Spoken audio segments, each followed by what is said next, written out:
Muy buenas noches, se ha quedado muy buena noche. Ya estamos aquí en directo, directísimo en la mesita del misterio. Para todos ustedes, para que podáis disfrutarlo, vamos a dar paso ya a toda la peña que tiene aquí, por lo dicho, la mesita, ¿no? Vámonos que nos vamos, Manu, Max, muy buenas noches a todos. Ay, espérate, ahora sí os oyen, Muy buenas noches, muy buenas noches.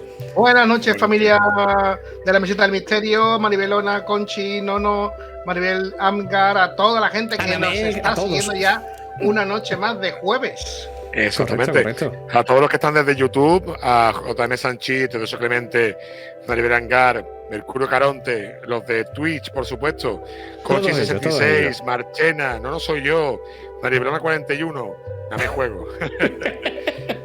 Muchas gracias a todos los que nos seguís, otra noche más de jueves. Y bueno, hoy es noche de entrevistas, de charla. Buena charla. De temazos gordos, bueno ahí que nos gusta a nosotros, de misterio bueno. No sé si le damos ya paso al invitado, a Susteo, Manu. Vamos a dárselo ya, tenemos aquí con nosotros a Jesús Mena. Muy buenas noches, Jesús, ¿cómo estamos? Buenísimas noches a los tres, bueno, y a todos los espectadores. Un placer estar aquí con vosotros, aquí en la mesita del misterio. Y bueno, no sé si son temas o no, yo voy a intentar que lo sea, ¿eh? Os lo prometo que lo voy a intentar. Yo, como decía aquí Jiménez, los pocos teletipos que nos has dado de los temas han sido en plan de el siguiente era mejor que el anterior, y así ha ido todo lo que nos ha ido contando como en retazos. Me alegro. Son temazos. Yo creo que hay tela que cortar aquí y nada, solamente espero que disfrutéis todos, yo lo voy a hacer seguro, y aquellos que nos están viendo por Twitch, por YouTube, por todos sitios, pues nada, que disfruten igual. Así pero que nos ven en diferido también, no se nos olvide que después hay mucha gente. Y también, lo ve también en diferido, exacto. Bueno, yo lo veré un par de veces en diferido, ¿eh? Haces bien. Eso nunca nos viene mal que la gente siga viendo los vídeos muchas veces. Bueno, antes que nada, Jesús, si no me equivoco, historiador del arte, ¿no? Bueno, mi historia un poco más allá. Yo hice farmacia inicialmente. Terminé la carrera de farmacia y entonces entré en un hospital que tiene 5 veces centenario y empecé a trabajar la farmacopea, es decir, el estudio de los medicamentos y principios activos que se aplicaba durante 500 años en aquel hospital, ¿no? Curiosamente, mi padre pues, es historiador municipal de aquí del pueblo del que yo soy, de Utrera, y lo que ocurrió que bueno, yo llevaba la historia en vena. Una vez que terminé la carrera de farmacia, finalmente pues mi propio profesor de farmacia me dijo: oye, ¿tú has pensado que lo tuyo es la historia? Y digo: hombre, ¿yo qué voy a pensar? Si tú has visto tus notas, tú has visto historia de la farmacia, has visto el trabajo de fin de grado, la nota, ¿has pensado alguna vez en historia? Yo decía que no, evidentemente la rebeldía todavía de la pubertad, vamos a decir, me llevaba a rechazarlo por completo, y finalmente cuando entré en historia del arte, pues ¿qué pasa? Pues que estoy envenenado totalmente, me dedico horas y horas a la investigación, al estudio del patrimonio y bueno, ya os digo, mi punto fundamental para mí son los archivos. Es una cosa bárbara la información que se puede conseguir, que se puede aportar, y yo creo que una función importante de los historiadores es ser auténticos periodistas. Somos periodistas de la historia. Sí. Hay que dar cabida, hay que dar explicación, hay que sacar a la luz muchas cosas que quedaron olvidadas, y al igual que los investigadores, al igual que el periodista investiga, el historiador del arte o historiador también, ¿no? Por tanto, yo me considero por una parte pues también periodista, y la verdad que para mí es una suerte. Yo cada vez que descubro algo, para mí representa algo importante. Y bueno, algunas de las cosas que he podido descubrir con ese tema más legendario, ¿no? También tan más misterioso, pues lo traigo aquí. Hay más, pero poco a poco. Para que nos canséis de mí. Lo que nos dé tiempo hoy, y si no, pues tenemos mesita para rato. Exacto. Me tenéis aquí, bueno. Y si no, no os preocupéis que lo busco, a conciencia, no os preocupéis. Correcto. Bueno, antes que nada, no se nos olvide que el día 1 de noviembre, ¿no? El 1 de noviembre. El 1 de noviembre en Utrera volvemos a estar en este evento de Halloween que fuimos la última vez, ¿no? ¿Cuándo fue? En julio, ¿no? Fue el 29 de junio cuando nos visitasteis por primera vez, que fue muy bien, la verdad, también. Súper chulo y el sitio genial. No sé si quieres decir dónde es para que los que nos escuchen. Bueno, por supuesto. Es en ese mismo hospital que dije que comencé mis andadas como historiador.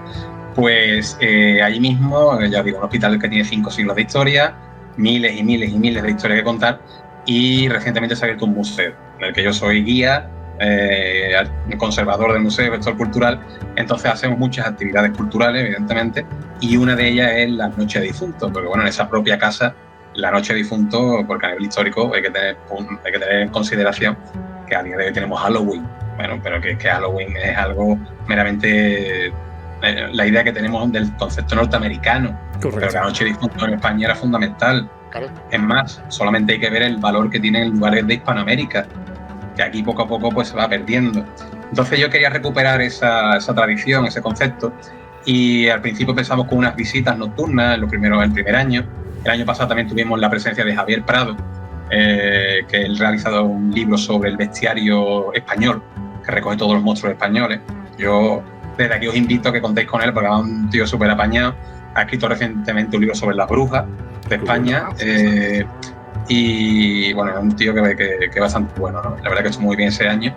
Y este año pues contamos con vosotros, contamos con diferentes conferenciantes que participan también en Oráculo de Luna, el programa en el que también tengo la suerte de colaborar, y también tendremos pues una visita teatralizada donde a partir de los conceptos y de las historias de ciertos médicos de la peste, de locales que estuvieron en ese hospital, pues también tendremos una visita teatralizada temática que yo creo que va a sorprender a nadie. Que no se la puede perder nadie, aparte es gratuito la entrada, ¿verdad? Yo espero que se llene aquello. Habrá visita de un mercadillo temático, habrá ambigú, cuentos de Halloween, que yo creo que aquello va a estar fantástico. Y bueno, queremos seguir la senda de otros pueblos, ¿no? De otras, por ejemplo, San Nicolás del Puerto tiene una muy buena noche del terror, por ejemplo. La Vieja Encina, que también tienen ellos, ¿no? El festival de cortos de terror. Bueno, pues oye, pues podemos ir sembrando también por aquí y que la gente valore esto, ¿no? Entonces, pues en ello estamos. A ver, ya por aquí en el chat ya están avisando de que van a ir al evento, por supuesto. Maravilloso, ahí estaré. Es lo importante, que tenéis que pasarse por ahí, que como hemos dicho, es gratis, no cuesta nada, y vais a vernos a más de uno hablar de cosas muy interesantes. Vamos a estar Max y yo haciendo también una ponencia, os lo vaya a creer, no van a dejar subir al escenario, por favor. Pues lo dicho, pasarse. Pregunta por aquí a qué hora es, ¿eh? Han preguntado. Es impresionante, ¿eh? Es de 5, empieza a las 5 de la tarde y se va a extender hasta las 12, porque en todo momento hay actividad, es decir, no solamente la visita teatralizada, sino que habrá conferencias cada media hora aproximadamente, los cuentos de Halloween, es decir, que el tarot también va a haber de forma ininterrumpida. Bueno, que aquello queremos que sea una auténtica fiesta de esta tradición tan especial que tenemos, ¿no? Pues sí. Bueno, nos vamos metiendo ya en el tema, en el turrón. Cuando nos vamos a meter en el turrón. Hay una una cosa que me dijiste, que has dicho antes de empezar el directo, que creo que solamente con decir son dos conceptos y está tan arraigado dentro de la sociedad, de la cultura, por lo menos aquí en España, ¿no? En Europa, que es moneda y Judas. Eso fue uno de mis primeros trabajos. Exactamente lo que te digo. No sé si puedes comentarnos eso, porque me parecía súper flipante lo poquito que nos has comentado. A mí me gustaría aclararos algo, porque bueno, yo contigo lo he hablado, Máximo, cuando me propusisteis, ¿no? Hay una visión un poco contraproducente al tema de la leyenda, un poco en el ámbito histórico. Básicamente los que nos dedicamos al ámbito de la historia, a las publicaciones científicas, a la divulgación, muchas veces encontramos una negativa, una oposición, cuando ofrecemos algo que tiene un cierto matiz, pues o legendario, o esotérico, o misterioso, ¿no? Parece que eso no es real y que eso queda fuera de los márgenes, pero ya hemos dicho, vamos a hablar de la tradición, vamos a hablar de conceptos antropológicos, vamos a hablar de espiritualidad, de religiosidad, de realmente, bueno, no podemos separar esos conceptos de la sociedad en la que vivimos, ¿no? Y más de un país como es España. Entonces, muchas veces, yo os digo, los historiadores son temas tabú. Cuando hablamos de reliquias, parece que no son interesantes las reliquias. Parece que cuando hablamos de una yo qué sé, pues una muerte peculiar, o si hablamos de incluso una presencia, que eso queda visto como algo negativo. Yo creo que eso es algo, nos tiramos tierra sobre nuestro propio tejado, porque las leyendas, las reliquias, todo eso forma parte de nuestra historia, de nuestra tradición y nos define. Rechazar eso es algo, desde mi punto de vista, ridículo. Por tanto, desde este punto, pues a mí me gusta verlo así, ¿no? Yo creo que un historiador debe abarcarlo todo. Y este es un punto fundamental. Y uno de los puntos atractivos que también tiene la historia. Porque si yo hablo a ustedes de fecha, habrá un momento que me digan, mira, vete por ahí, que parece una calculadora. No nos interesa, para eso cojo el Wikipedia o cojo una enciclopedia y leo la fecha muy bien.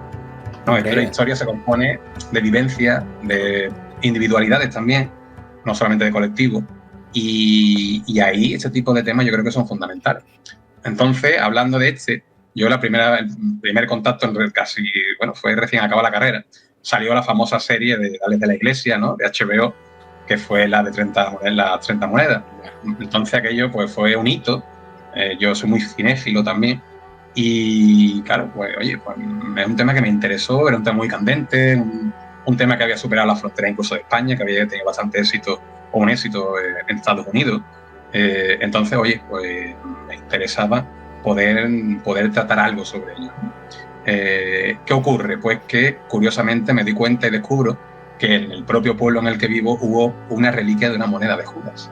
Qué bueno. Entonces ahí comienza esta aventura, ¿no? Un poco, pues empieza a profundizar sobre ese tema.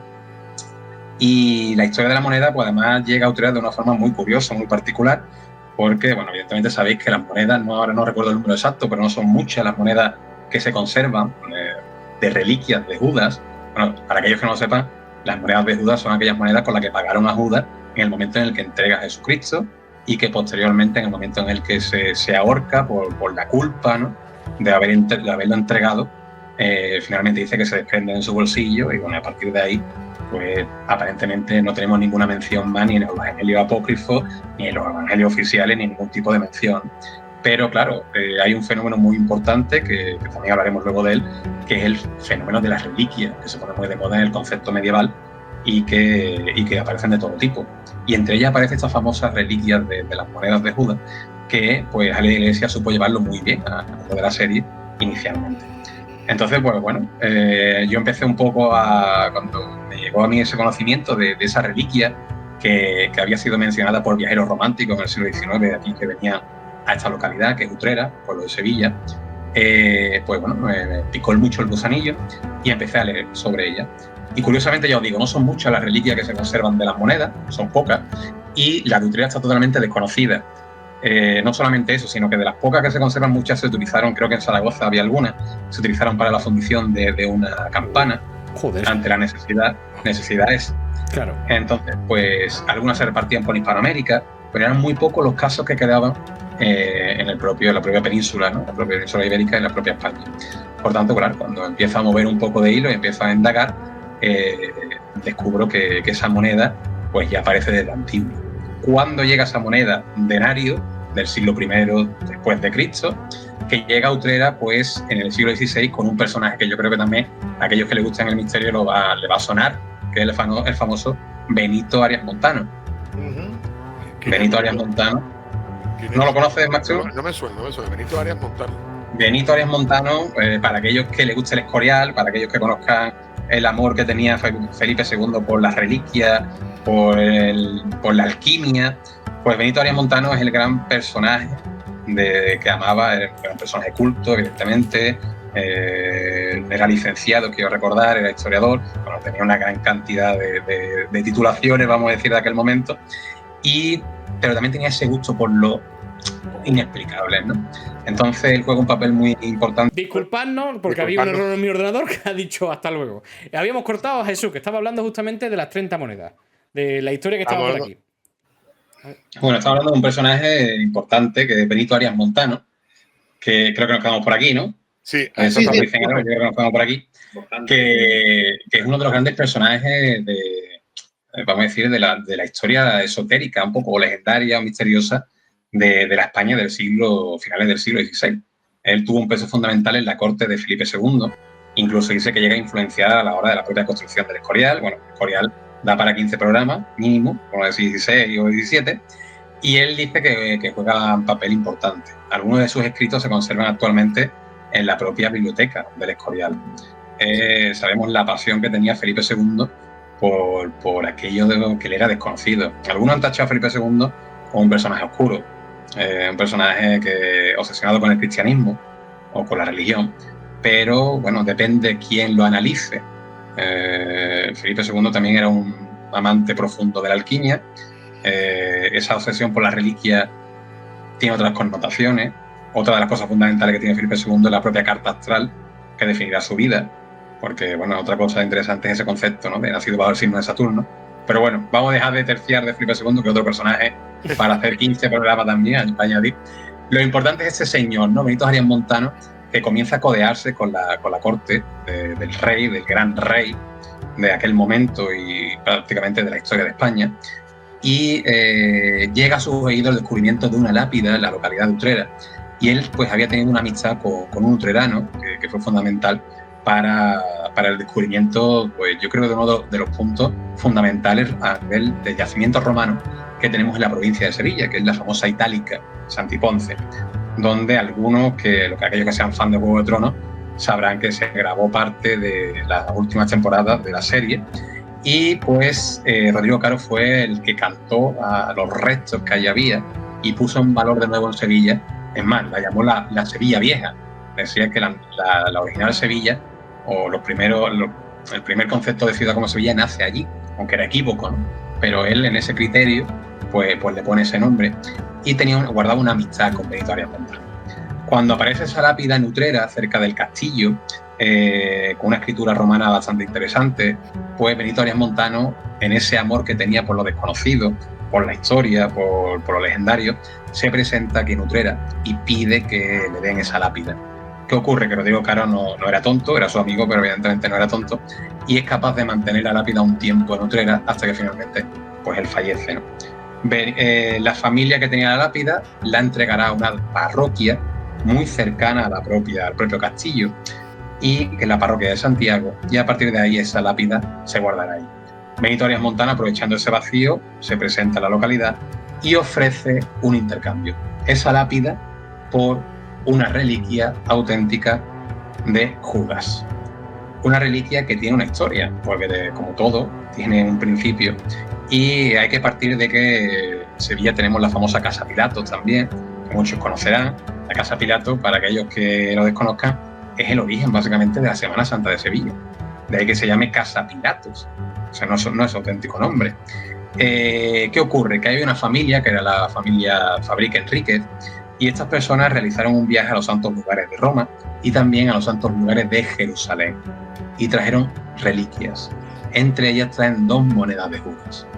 Benito Arias Montano era muy amigo de la familia, tenía accesibilidad total a esas reliquias, y una de las que llegan a Utrera es la que forma parte de esta colección tan famosa de la familia de Enríquez, ¿no? Evidentemente la parroquia ve una oportunidad única de una reliquia como esa en un municipio como era la Villa de Utrera, pues el cambio era directo, ¿no? Esa lápida pasa a formar parte del patrimonio de Arias Montano, que tenía una gran cámara de maravillas, de la que estaba formada parte de ello, ¿no? Y esa reliquia pues pasará a formar parte de la propia iglesia, y ahí se mantendrá durante siglos. Siglos que la gente del propio pueblo sabía de la existencia de ella hasta hace muy poco tiempo. Pero esa moneda parece que causó más impacto en aquellos que venían que en la propia localidad, porque esta moneda aparece recogida por distintos viajeros románticos. Hay que partir también, a mí me gusta contar un poco, que en aquel momento Sevilla, Andalucía, representaba para los viajeros alemanes, para los románticos alemanes, para los románticos franceses, un punto fundamental, porque era aquí donde se mezclaba el arte islámico con el arte cristiano. Elementos del neoclasicismo, elementos románticos, eso permitía que fuera un auténtico foco de atención. Y entonces estas personas, en el neoclasicismo surge algo que es el Gran Tour, una idea casi como el turismo, que la gente de dinero lo que hacía es que viajaba a Roma, viajaba a Florencia, e iban conociendo pues las antiguas ruinas, y eso era pues el viaje como de fin de carrera, vamos a decir, donde ellos terminaban de formarse a nivel culto, a nivel de cultura que no estaba a la mano de todo el mundo. Pues como respuesta a eso surge los viajes románticos, que era descubrir lo desconocido, lo exótico, lo incontrolable, la naturaleza y aquello que no se podía vivir y que no se podía descubrir en otras zonas, solamente en lugares orientales, por ejemplo. Entonces, en Sevilla se presenta la posibilidad de conocer mucho elemento tradicional musulmán, y vienen recorriendo estas ciudades. Washington Irving es un ejemplo claro, con sus famosos cuentos de la Alhambra, ¿no? Eso es un fenómeno que consigue. Y Washington Irving, por ejemplo, pasa por Utrera. Y al igual que otros muchos, pues dejan escritos. Y son 2 viajeros franceses que a lo largo del siglo XIX escriben sobre 2 cosas muy particulares que tiene Utrera. Una de ellas en esa misma parroquia tenemos 3 momias que son del siglo XVII y XVIII. Actualmente son 3.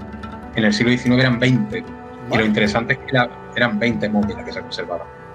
Y lo más curioso de todas es que solían vestirlas disfrazarlas. Era otro tipo de recurso para crear un atractivo y que la gente pasara. Era un recurso de marketing. O sea, disfrazaban a las momias en Utrera. Evidente, sí.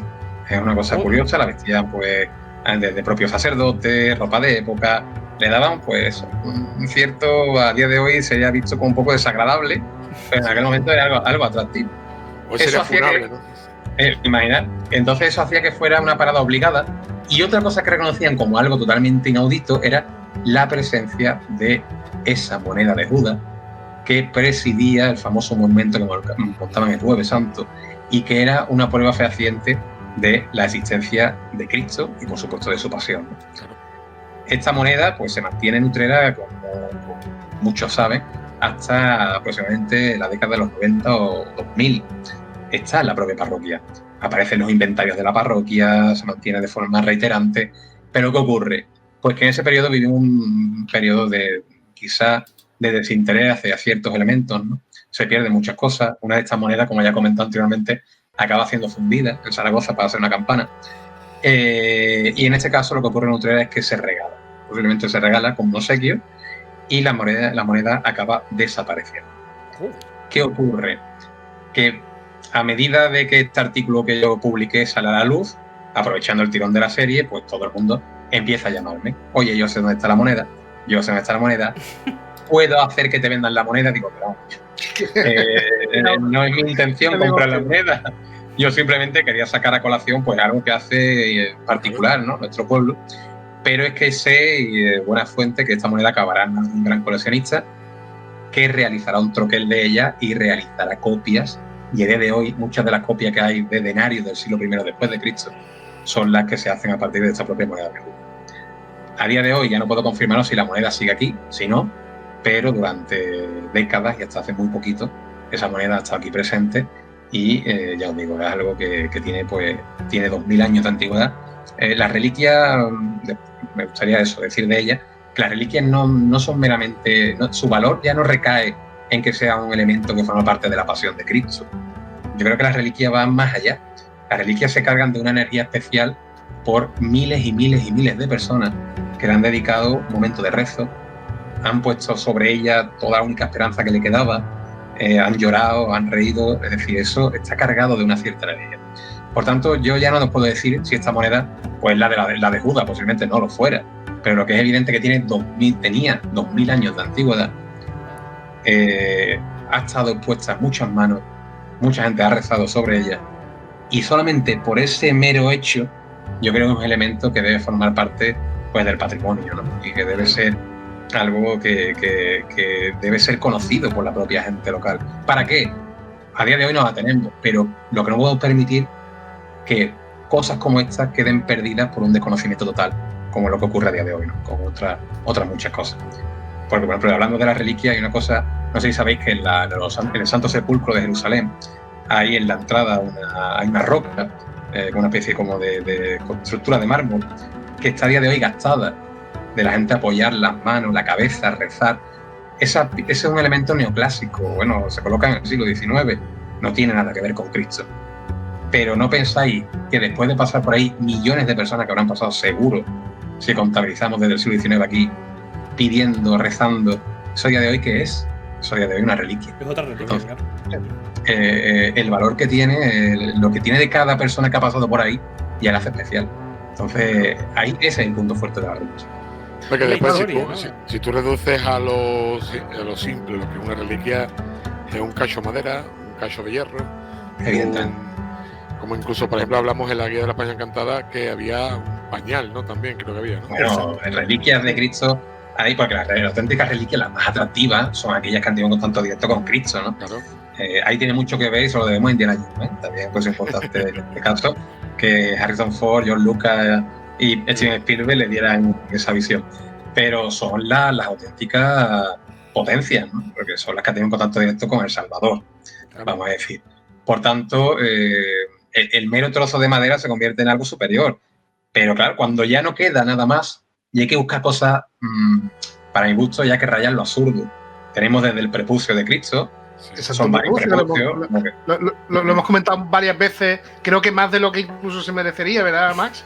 Siempre tiene tanto prepucio en la boca. Hombre, es que vamos a ver.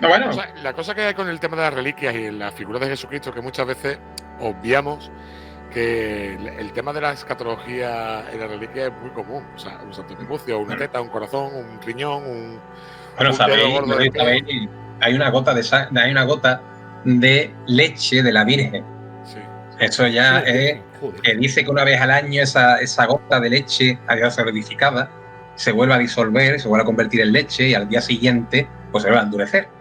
Bueno, evidentemente, a ver, ya cada uno tiene sus creencias y es totalmente respetable, pero a nivel de científico sabemos que eso es básicamente imposible. Es que la leche se habría evaporado, se habría secado y era imposible que eso formara parte de conservarse, ¿no? Y lo del pañal, imaginad de qué estamos hablando, o la cuna. Cristo nace, según el Evangelio, en un pesebre. ¿De verdad creéis que se va a guardar la cuna? ¿Dónde quedó esa cuna?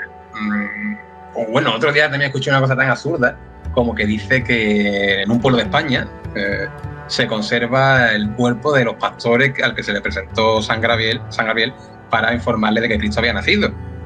Y además con nombre incluso. Y tú dices, bueno, perdona, ¿y esta gente cómo acabaron en España? Y estos nombres son del siglo XVII, entonces es imposible que fuera el pastor de aquella época. Son cosas... Con un tatuaje marcado. Claro. Con un septum. Claro. Entonces, bueno, pero la magia de la reliquia yo creo que era el gran comercio, ¿no? Era el gran mercado. Es que para que una iglesia fuera relevante en la Edad Media, debía tener una reliquia. Claro. A día de hoy podríamos pensar que para que un museo fuera importante, pues a lo mejor necesita un Picasso, o necesita un Van Gogh, pero en aquel momento había que atraer a la gente. La peregrinación era un medio de financiación también. La iglesia no deja de ser en muchos aspectos una empresa. Había que atraer al público. Y uno de los recursos prácticos era el tener algo inusual, algo único, y que había tenido un contacto directo pues, con el Salvador. Por tanto, la reliquia es algo importantísimo. Y de ahí que haya tantas copias de reliquias. Había un auténtico mercado ilegal en el que yo creo que el Vaticano no era tan desconocedor, pero vamos, seguro. Pero aunque dicen que no eran conscientes, pero sí, donde había auténticos tráficos de reliquias. Y eso es muy importante tenerlo en cuenta. La de reliquias que de Santa Teresa que ha habido hace un poquito. Bueno, sí, recientemente. Han reunido la mano, la quijada, los huesos, el antebrazo, para ver qué pasaba, ¿no? Como si pasaba algo especial. Bueno, y el corazón que está en Alba de Tormes, pensar, un corazón que se conserve, que se mantenga, después de 550 años aproximadamente, yo creo que eso básicamente es imposible, no sería un milagro. Ya os digo, ahí recae la fe de cada persona.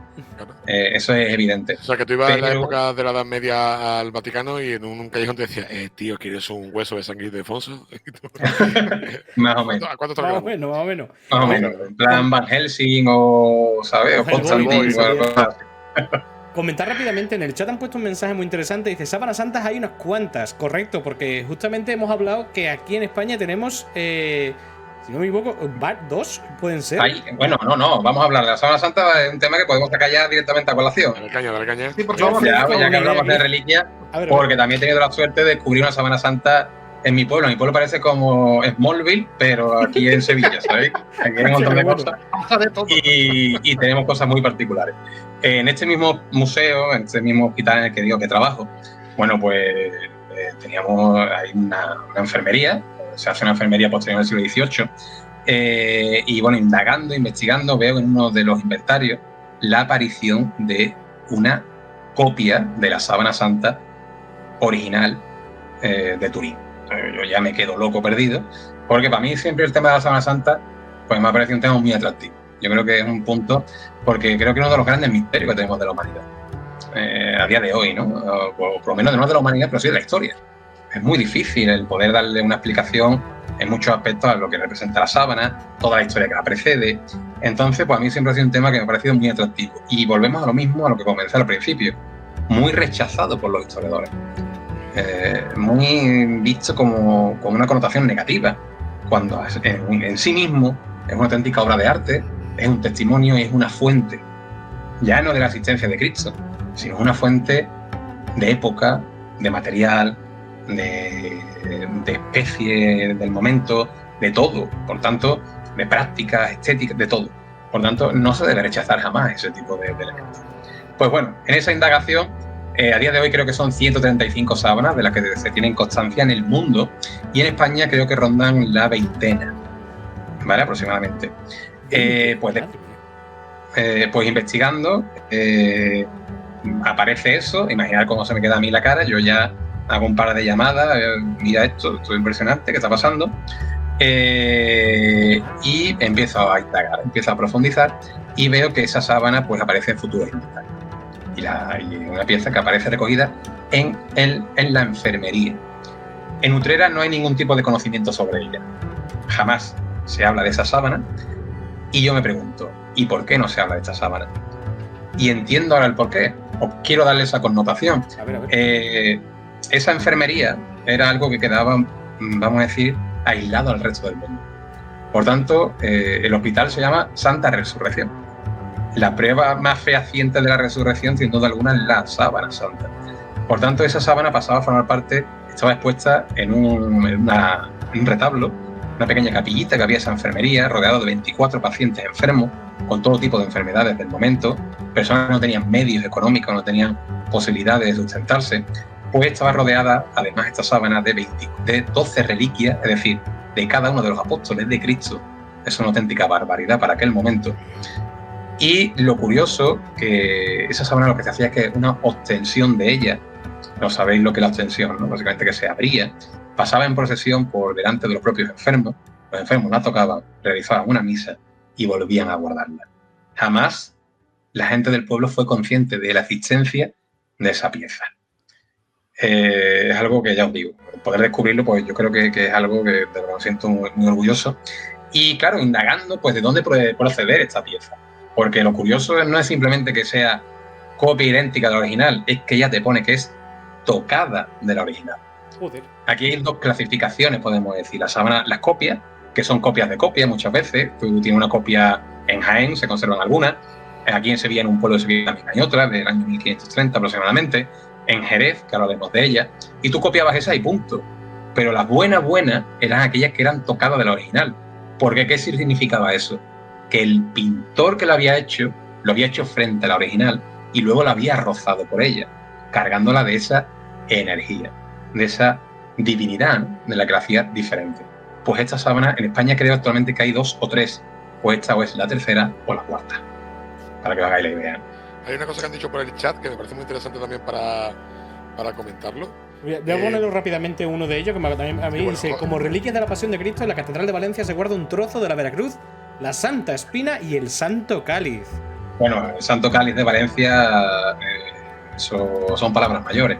Ahí dicen que realmente el Santo Cáliz de Valencia es el auténtico cáliz que se utiliza en la última cena de Cristo. Además, ellos le dan una connotación bastante real, ¿no? Llega a manos de uno de los primeros mártires españoles, creo que era San Lorenzo o San Esteban, uno de los dos. Pasa de Roma por el temor que hay en esas persecuciones contra los cristianos y finalmente pues está un tiempo en la zona del norte de España para finalmente acabar en Valencia y pasa a custodiarse durante mucho tiempo. Y bueno, y hay algo muy curioso que pude leer hace poco, ¿no? Me sorprendió muchísimo, que hay una realidad, que es lo que ocurre con ese cáliz durante la Guerra Civil. No sé si conocéis esa historia.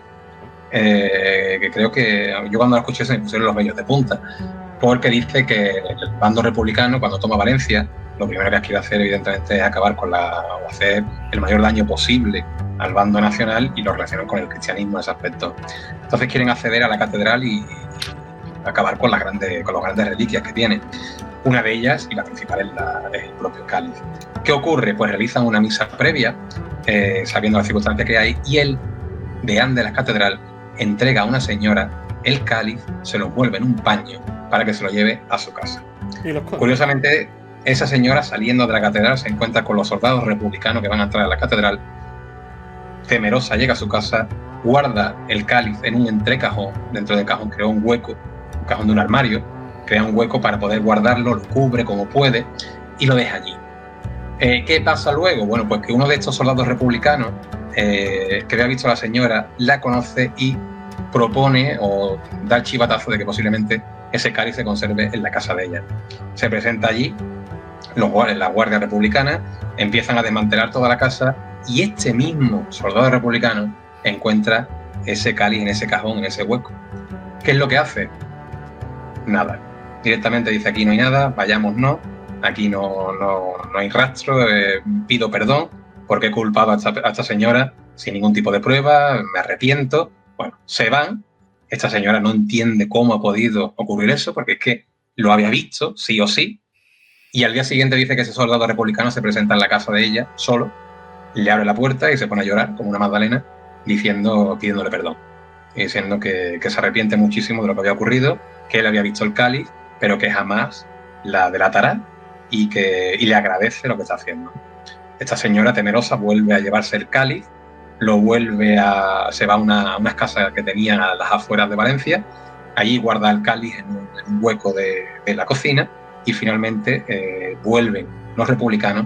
Sin embargo, esta pieza queda totalmente libre de ser descubierta. Pasado el tiempo, pasada la guerra civil, pasado todo ello, esta misma señora devolverá finalmente el cáliz a Valencia y pasará intacto. Son cosas que, bueno, que tú dices. Pero lo más curioso es lo que son las cosas, ¿no? Este mismo soldado republicano, por ser republicano, cuando llega al bando nacional, finalmente, por haber sido evidentemente opuesto a lo que había, acabará muriendo, acabarán asesinando, lo acabarán fusilando. Y sin embargo, pensar el papel tan importante que este hombre había cometido con la historia. A día de hoy, pues Valencia tiene esa pieza que es una auténtica joya y forma parte del patrimonio español, forma parte del patrimonio de la catedral y tenemos ese peso, ¿no? Y es lo que yo os digo de la reliquia. Imaginad lo que eso representa y lo que ha representado. Pues sí, pues Hay una cosa también que has dicho. Sí, ahora quiero ponerla. Dice: pregunten por favor a Jesús el por qué los signos de radioactividad que se encontró en la sábana analizada coinciden quizás con la luz cegadora que se describe en los textos antiguos. Un misterio. Aquí me tiráis ya de la lengua, ¿eh? Ya eso depende Han ido a matar, esa pregunta. No, ahí esto ya. La historia de la Sábana Santa es para profundizar en ella, es grandiosa desde el primer momento, porque aparece en los evangelios oficiales, aparece, ¿no? Que dice que encuentran la piedra con una sábana sobre ella. No te dicen ni que tiene nada, ni que se lo llevan los apóstoles, ni llega a ningún tipo de conclusiones. Pero luego es verdad que esa sábana dice que pasará a formar parte de uno de los apóstoles, se lo llevará y será el mismo el que lo entregue por petición del propio Cristo a un señor, un gran noble, ¿no?, de la zona oriental persa, que se convierte al cristianismo y tiene una enfermedad bastante peliaguda, y le mandó cartas al propio Jesucristo vivo pidiéndole que le mandara algo para curarlo. Entonces él dice que llegará el momento en el que le llegue ese elemento, ¿no?, ya no él, sino ese elemento, y pedirá a ese discípulo que entregue la sábana con el que envolvió su cuerpo a este señor, ¿no?, a este sátrapa, que se convierte al cristianismo. ¿Qué es lo que él hace? Se envuelve en esa sábana y quedará totalmente curado. A partir de ahí se convertirá en un referente. Son muchísimas las historias que rodean a la sábana, hasta que finalmente pasará a Francia, a Chambéry y a la familia Saboya, y finalmente será la familia Saboya la que lo done a su gran palacio en Turín, donde a día de hoy reside. Pero la historia de la sábana es sorprendente, ¿no? Son muchos los flecos que tiene. Y lo interesante, como habéis dicho, se le hace una serie de... hay un personaje histórico que es Secondo Pía. En una de estas ostensiones que se hacen, él pide, en finales del siglo XIX, el poder hacer una fotografía directa a la sábana. Entonces, la fotografía de antes no es la fotografía de ahora. Pensar que a día de hoy tú puedes hacer una fotografía automático, como sea, y captar perfectamente la imagen. En aquel momento eran horas de preparación. Secondo Pía hace una primera fotografía, las fotografías no quedan muy allá, y hace una segunda fotografía. Lo interesante de esa segunda fotografía, con un permiso que le da la orden salesiana, que tiene una vinculación perfecta con Turín, con los Saboya, pues esa segunda fotografía, cuando la revela, ¿qué es lo que ocurre? Que aparece el negativo. Y cuando aparece el negativo, aparece la figura perfecta de una persona recostada envuelta con sangre no en las palmas de la mano, sino en la zona de las muñecas, en la zona de los pies, las heridas de cada uno de los latigazos, todo. Aquello fue, pues imaginar vosotros, ¿no? Y a partir de ahí comenzará ese fervor por la Sábana Santa, que llevará incluso a la NASA a tomar muestras y ver realmente qué es lo que se ha producido. Explicaciones. Yo he escuchado explicaciones de todo tipo. Hay algunos que dicen que la Sábana Santa no es pintura, no es óleo, no tiene rastros de pincel, no tiene pelos de pincel, por tanto no puede ser un pincel en la vida, y defienden que el efecto que tiene es el mismo que provoca un fogonazo de luz, un flash, vayamos a decir, ¿no? Es decir, un cuerpo que ha estado envuelto y el cuerpo ha emitido una temperatura tal que ha provocado que la radiación de su cuerpo en ese momento quede impregnada en las sábanas que la envolvían. Y eso ha hecho que es como básicamente una especie como de quemadura, que quedara impregnado como un negativo el cuerpo que estaba envolviendo, ¿no? Esa es la versión, pues bueno, vamos a decir científica, que los sindonólogos defienden a muerte, por supuesto, por eso son sindonólogos, son fieles a la Santa Síndone, pero hay otras versiones. Bueno, yo he escuchado auténtica barbaridad, de algunos dicen que eso es que se hizo con un pintor que lo pintó con orina y que se dedicó porque la orina, la radiación que emite la orina de tal y cual es capaz de dejar ese tipo de rastro, pero bueno, pensar cuántas veces tuvo que mear ese hombre, mal dicho aquí pronto, para acumular tanta cantidad de orina para eso, ¿no? Hombre, por eso os digo.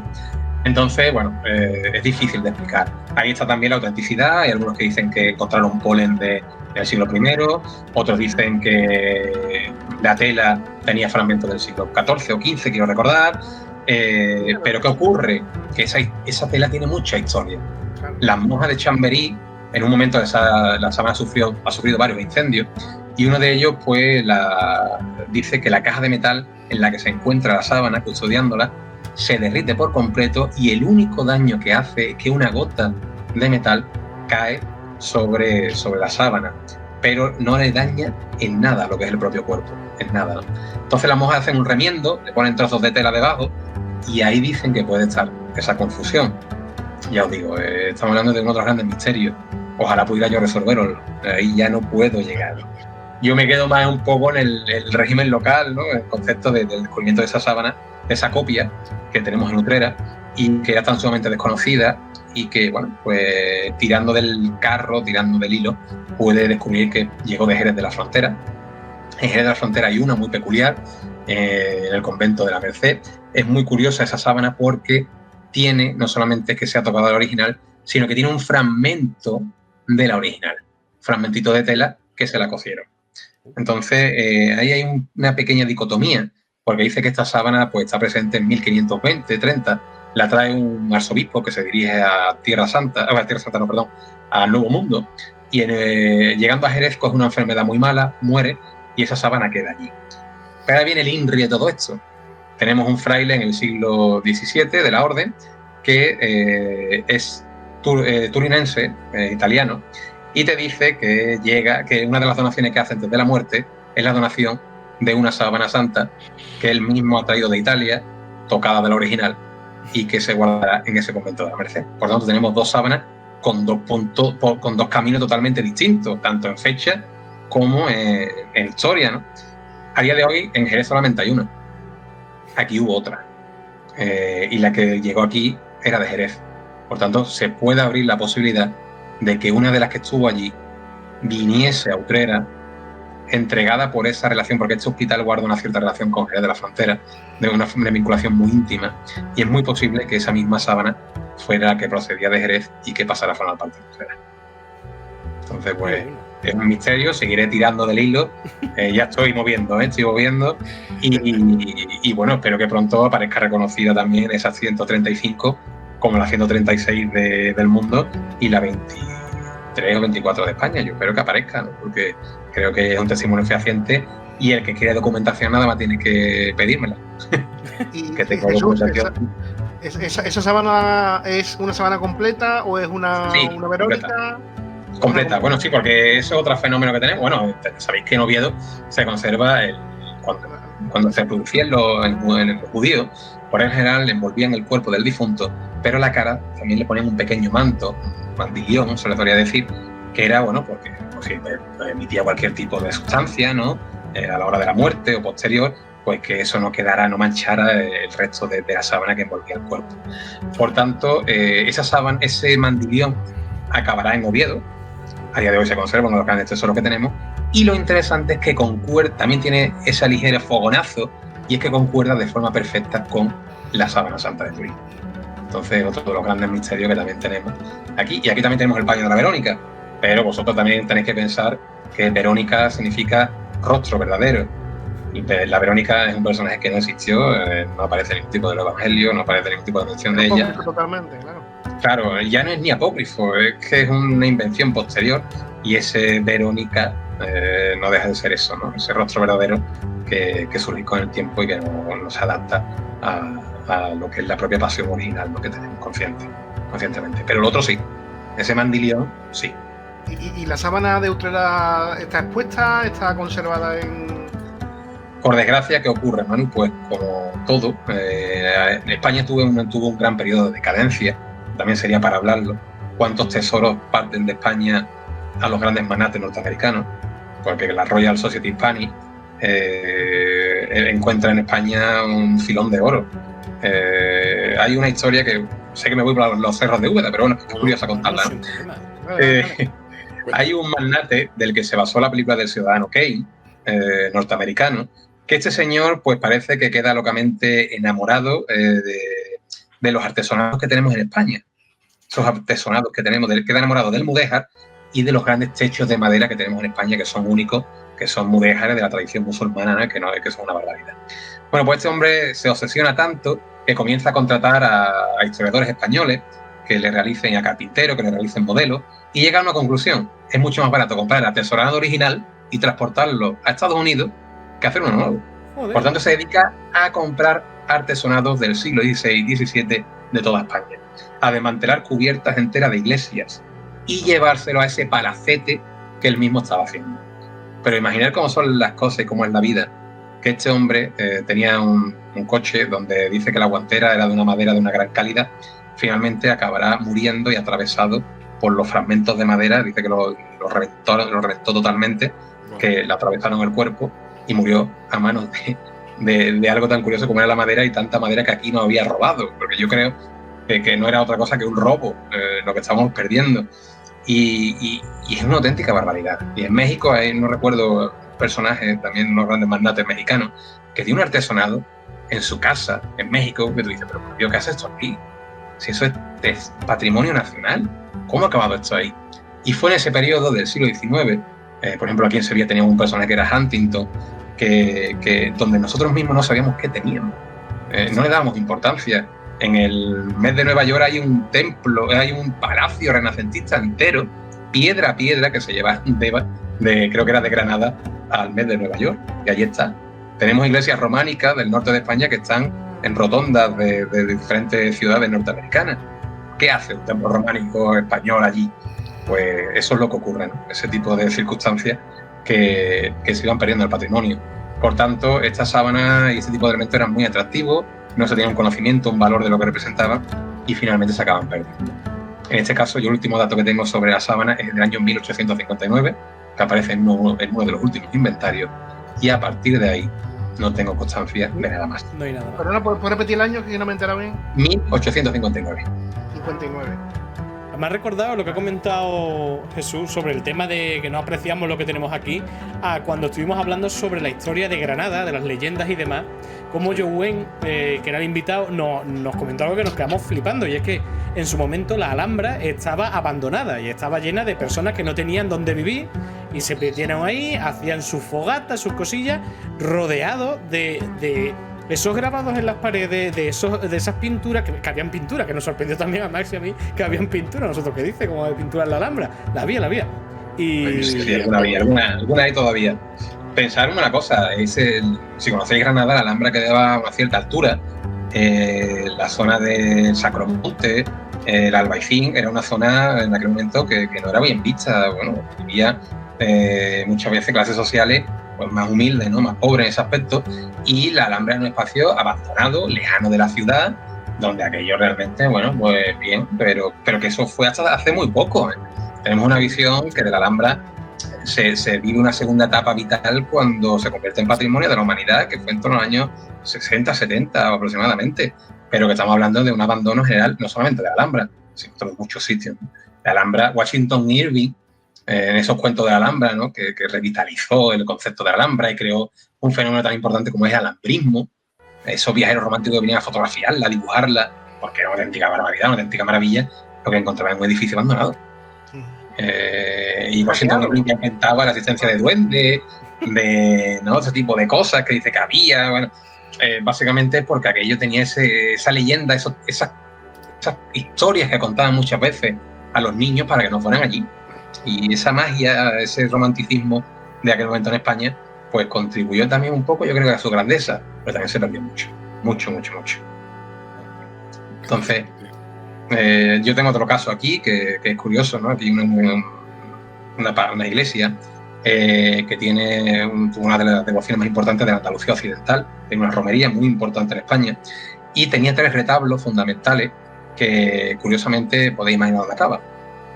Pude encontrar un periódico neoyorquino, el New York Herald, que te dice cómo en 1903, quiero recordar que era la fecha, acá hay expuesto en el centro Knickerbocker Club, es decir, en pleno corazón de Manhattan, en uno de los centros elitistas más importantes que había en Nueva York, y por tanto en aquel momento del mundo, 3 retablos que procedían de Utrera, del famoso Santuario de Consolación, únicamente por el valor artístico que tenían, con, bueno, en torno a 35 metros de altura, para mí excesivo, creo que se pasa un poco, que estuvieron expuestos durante 2 semanas y que la belleza que tenía era comparable a la Capilla de los Reyes de la Catedral de México, porque realmente era el único barroco que ellos conocían, ¿no?, con lo que lo comparaban. Pero imaginar cómo 3 retablos de Utrera acaban en un edificio de Manhattan expuestos durante 2 semanas ante los grandes magnates para que todos ellos pasaran delante y quedaran impresionados. A día de hoy, pues tampoco sé dónde están esos retablos. Pasó a una colección privada a partir de esos intermediarios norteamericanos que había y quedó totalmente desaparecido. Esa es la pena que tenemos muchas veces con el patrimonio español. Hay una pregunta que ha hecho Marian, me parece muy interesante, de YouTube. Dice, ¿cómo conservas eso? Se refiere a la sábana santa. ¿Cómo conservas eso sin alterarlo? El tejido se restaura con injertos. O sea, si hay que restaurar o hay que añadir algo para que no se pierda la sábana, y como más tarde comenta JM, dice, lo único que se me ocurre para conservarlo es tenerlo inmerso en una atmósfera inerte o algo así, porque puesto que si lo restaura, aportas material nuevo. Será como lo del barco de Teseo, era, ¿no? Lo de... Sí, bueno, eso es otro tipo de... Esa paradoja. Realmente la sábana santa está introducida en unas condiciones, bueno, no está al aire libre. Está metido en una especie como de cámara, aunque fuera parte de un altar, ¿no? Pero está metido en una cámara con las condiciones climáticas de pH, de humedad totalmente regulada y controlada. La sábana tuvo una última restauración muy buena, se hizo una muy buena restauración a nivel químico. Hay medidas para poder restaurar. Hay que muchas medidas para restaurar la tela. El fogonazo de luz no, que se haya perdido, o lo que esa mancha negra que tiene no se puede recuperar, pero la tela sí. Entonces lo que se interviene. Y en esas restauraciones, a partir de las investigaciones que hace la NASA, porque si os dais cuenta, y aquellos que conozcan un poco la sábana, veréis que le falta un fragmento. Ese fragmento es el que se utiliza para las pruebas que hace la NASA. Y después tiene otra serie como de, vamos a decir, que la han vuelto a coser. Eso es lo que hacen las monjas cuando esa gota de metal cae sobre la sábana, le deja un pequeño buquete y ellas mismas la arreglan como pueden. A día de hoy eso está restaurado también. Recursos hay. Evidentemente la restauración es un campo muy amplio donde la tecnología cada vez ayuda más y cada vez más respetuoso todo. Pero esa sábana está guardada, está custodiada a unas temperaturas y unas condiciones tremendas. Hay otra historia vinculada con la sábana, que ya os digo que no deja de tener, y a mí es un tema que me gusta mucho. La sábana, a día de hoy todavía no sé si está abierta, pero la capilla en la que se guarda, la de la Santa Síndone, que además tiene una cúpula brutal, que hace Guarino Guarini, que nada más que por eso merece la pena verlo, esa sale ardiendo en la década de los 90, quiero recordar, y hasta hace poco creo que todavía estaba en obra. Y es muy curioso porque dice que las llamas, que era madera, prendió de una forma muy rápida, los bomberos dieron por perdido lo que había en el interior de la capilla. Sin embargo, hubo un bombero ateo, esto es lo más curioso, que dice que sintió que tenía que entrar, entró y directamente se fue, dice que no sabe por puro instinto se fue a esa pequeña capilla, ¿no? Ese pequeño espacio donde se conservaba la sábana, a un cristal puramente blindado, contra balas, contra todo, con su propio hacha empezó a dar hachazo, hasta que finalmente rompe ese cristal como carrilato de protección, consigue llevarse la sábana encima, como puede, todo eso mientras que el edificio se iba derruyendo, las cubiertas de madera, aquello era básicamente una muerte clara. Bueno, pues logra salir intacto con la sábana encima y posteriormente tienen que cerrar porque era territorio ya peligrosísimo. Y este hombre decía que sintió algo, que tenía que hacerlo. Y finalmente a día de hoy es cristiano, da charlas y conferencias en varios sitios y la sábana salió intacta. Es que ni un trozo de ceniza cayó sobre ella. Son cosas que cada uno podrá darle la explicación que quiera, ¿no? Eso es evidente. Pero no deja de engrandecer la historia de la sábana. Eso está claro. Se nota la presencia y la fuerza que tiene. Lo que hablamos antes, la reliquia muchas veces no es el material, sino todo lo que rodea la historia de la reliquia, claro, ¿no? Que es lo que hace que sea después tan importante. Aquí he dicho una frase, María Belona, que me ha parecido interesante, que es: a Franco le gustaba coleccionar reliquias. Bueno, yo te quería preguntar también por el tema no solamente de Franco, sino también creo que Hitler, ¿no? También era un poco... A ver, realmente no sé Franco no es que fuera un conservador de reliquias. Lo que ocurre en la conservación de reliquias y la acumulación de reliquias no es algo que beba de Franco, ni de Felipe II, sino que va más allá, ¿eh? Estamos hablando de, por ejemplo, cuando Alejandro Magno comienza ese periplo para llegar a Asia, ¿no? Una de las cosas que le regalan o dicen que le obsequian es el escudo de Aquiles. Vemos como es otra reliquia. ¿Y a dónde va? Pues va, una de las primeras paradas que hace es a la tumba de Aquiles, para poder rezarle y tener pleitesía, y llora como un niño, dice, delante de Aquiles, porque para él es algo mucho más que un mero héroe, ¿no? Entonces es pura inspiración de todo. Por tanto, estamos hablando de esa reliquia. Pero es que luego, si nos vamos a Julio César hizo básicamente lo mismo en la que se dice que la tumba de Hércules, aquí en Cádiz. Dice que Hércules, en la visión mitológica, ¿no? Sabéis que los 12 trabajos que hace, uno de los últimos trabajos que lleva a cabo, es acabar con liberar los toros de Gerión y entregar la manzana de las Hespérides. Algo que dice que ocurre en el territorio cercano a Doña Ana. Entonces dice que los últimos días de Hércules, a nivel mitológico, pues dice que muere cercano a esta zona. Y hay un templo al dios Melcar, que es el dios que no deja de ser Hércules, ¿no? Y cuando Julio César está destinado en Sevilla, para y pide ir al templo de Hércules y dice que también, al igual que hizo anteriormente Alejandro Magno, lloró como un niño delante de ese templo, ¿no? Por lo que representaba. Es decir, que eso de llevar algo que te relacione, y después llevaban reliquias, había auténticos mercados de reliquias del dios Melcar, del dios Hércules en ese templo. Y a día de hoy en el Museo Arqueológico de Cádiz, ¿cuánto está el sacerdote de Cádiz? Está el dios Melcar, que son el Hércules gaditano, son reliquias que vendían y al voto, rozados, ¿no? Por esa original, ¿no? Por esa tumba original, que la gente llevaba como auténtico amuleto para que lo protegiera. Por tanto, no estamos hablando de algo que beba de algo reciente, sino que algo que el ser humano lleva desde antiguo. ¿Qué ocurre? Pues que en ese intento de imitar, Felipe II tenía ese amor por la reliquia, también por la visión esotérica y por esa protección y por esa singularidad y esa obsesión de verse protegido. Franco toma por punto de partida ese tipo de cosas. Claro, entonces él dice que tiene una enfermedad muy mala y es cuando pasan a colocarle la famosa mano de Santa Teresa, ¿no? Que a día de hoy creo que está en Ronda, bueno, que la mano ha estado en varios sitios y que él tuvo hasta el último momento en la meseta de noche. Bueno, también dice la historia que también estuvo en el hospital en los momentos últimos de su vida. Pero bueno, que hay historias que el propio Felipe II, sabéis que tuvo un hijo, Príncipe Carlos, que tuvo, bueno, el que dio paso a la famosa leyenda negra española, ¿no? Esto es la leyenda negra española. Y decía que al principio Carlos, pues esa enfermedad que tenía, que no sabemos muy bien cómo definirla, como recurso que fue, sacaron a un santo que estaba incorrupto y se lo metieron en la cama y pasó la noche con él. No me preguntéis qué hizo con el santo, pero pasó la noche con él. En esa intención de que el santo llevaría 300 años muerto, ¿por la intención cuál era? Pues que el santo no curara. Oye, es que estamos hablando de cosas que, pero no es Franco simplemente, sino que es algo que yo creo que forma parte de la propia idiosincrasia humana, ¿no? Al final tú siempre tienes un amuleto o guardas algo de alguien que te regaló que para ti es importante o que hizo algo importante. Y de ahí eso, ¿no? Ese concepto de la reliquia como un punto de partida y un punto de obsesión. Hay gente que se obsesiona. Yo creo que Felipe II estaba ligeramente no, estaba totalmente obsesionado. Tenía una obsesión de 5.000 o 6.000 reliquias en el San Lorenzo del Escorial. Entre ellos tengo una copia exacta por él. Entonces, de Agostini, ¿no? Reliquia de colección. Sí, lo acumulaba. Buena colección para presentarse. Una colección que la gente seguro que se engancha. Yo también me acuerdo, Max, que hablamos de. Yo la compraría, Hombre, más de uno diría, oye, es que como cuando lo de minerales de colección, ¿no? Imagínate que tengo la última falange del dedo del pie de. Bueno, de San Esteban. Una flecha de San Esteban. Mira, qué suerte. Me he acordado, Max, de cuando hablamos, bueno, Max y Manu, cuando hablamos de la guía de la España Encantada, que había una reliquia también que era el cuerno de unicornio. Que se vendía mucho.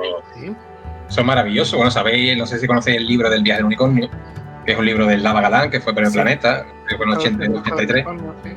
Bueno, esa novela es maravillosa porque pensar el valor esotérico que tenía esas cosas. Bueno, había pociones con huesos de santo. Las reliquias no solamente, que también se comían, ¿eh? Y antes se comían los huesos y se comían las, barbaridades.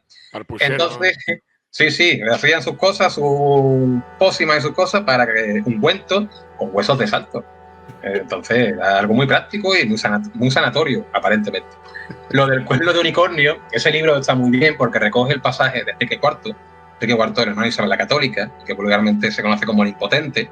Este señor o tenía descendencia o adiós muy buena, que al final tuvo una hija que fue la Beltraneja, que bueno, no era hija suya, de ahí Beltraneja, pero bueno, era imposible que se quedara, que pudieran entrar. Entonces crea una auténtica comitiva de nobles castellanos que manda a buscar al famoso unicornio, porque decía que el cuerno de unicornio tenía la posibilidad, tenía la capacidad mágica de crear una auténtica virilidad al hombre. Sí. Y que con ese cuerno molido, con una serie de ungüentos, iba a provocar la curación de este señor y que iba a tener hijos. ¿Qué ocurre? Pues esa comitiva se planta, evidentemente, en África a buscar ese unicornio, y cuando empiezan a buscar allí no aparece unicornio por ningún sitio, está claro. ¿Qué es lo que encuentra más parecido a un cuerno de unicornio? Un rinoceronte. Entonces cazan el rinoceronte, llegan con ese cuerno de unicornio, y lo más curioso, ¿no?, de ese libro, que a mí me encanta porque está muy bien tratado, porque tratan entre cierta comedia y humor ese concepto, ¿no?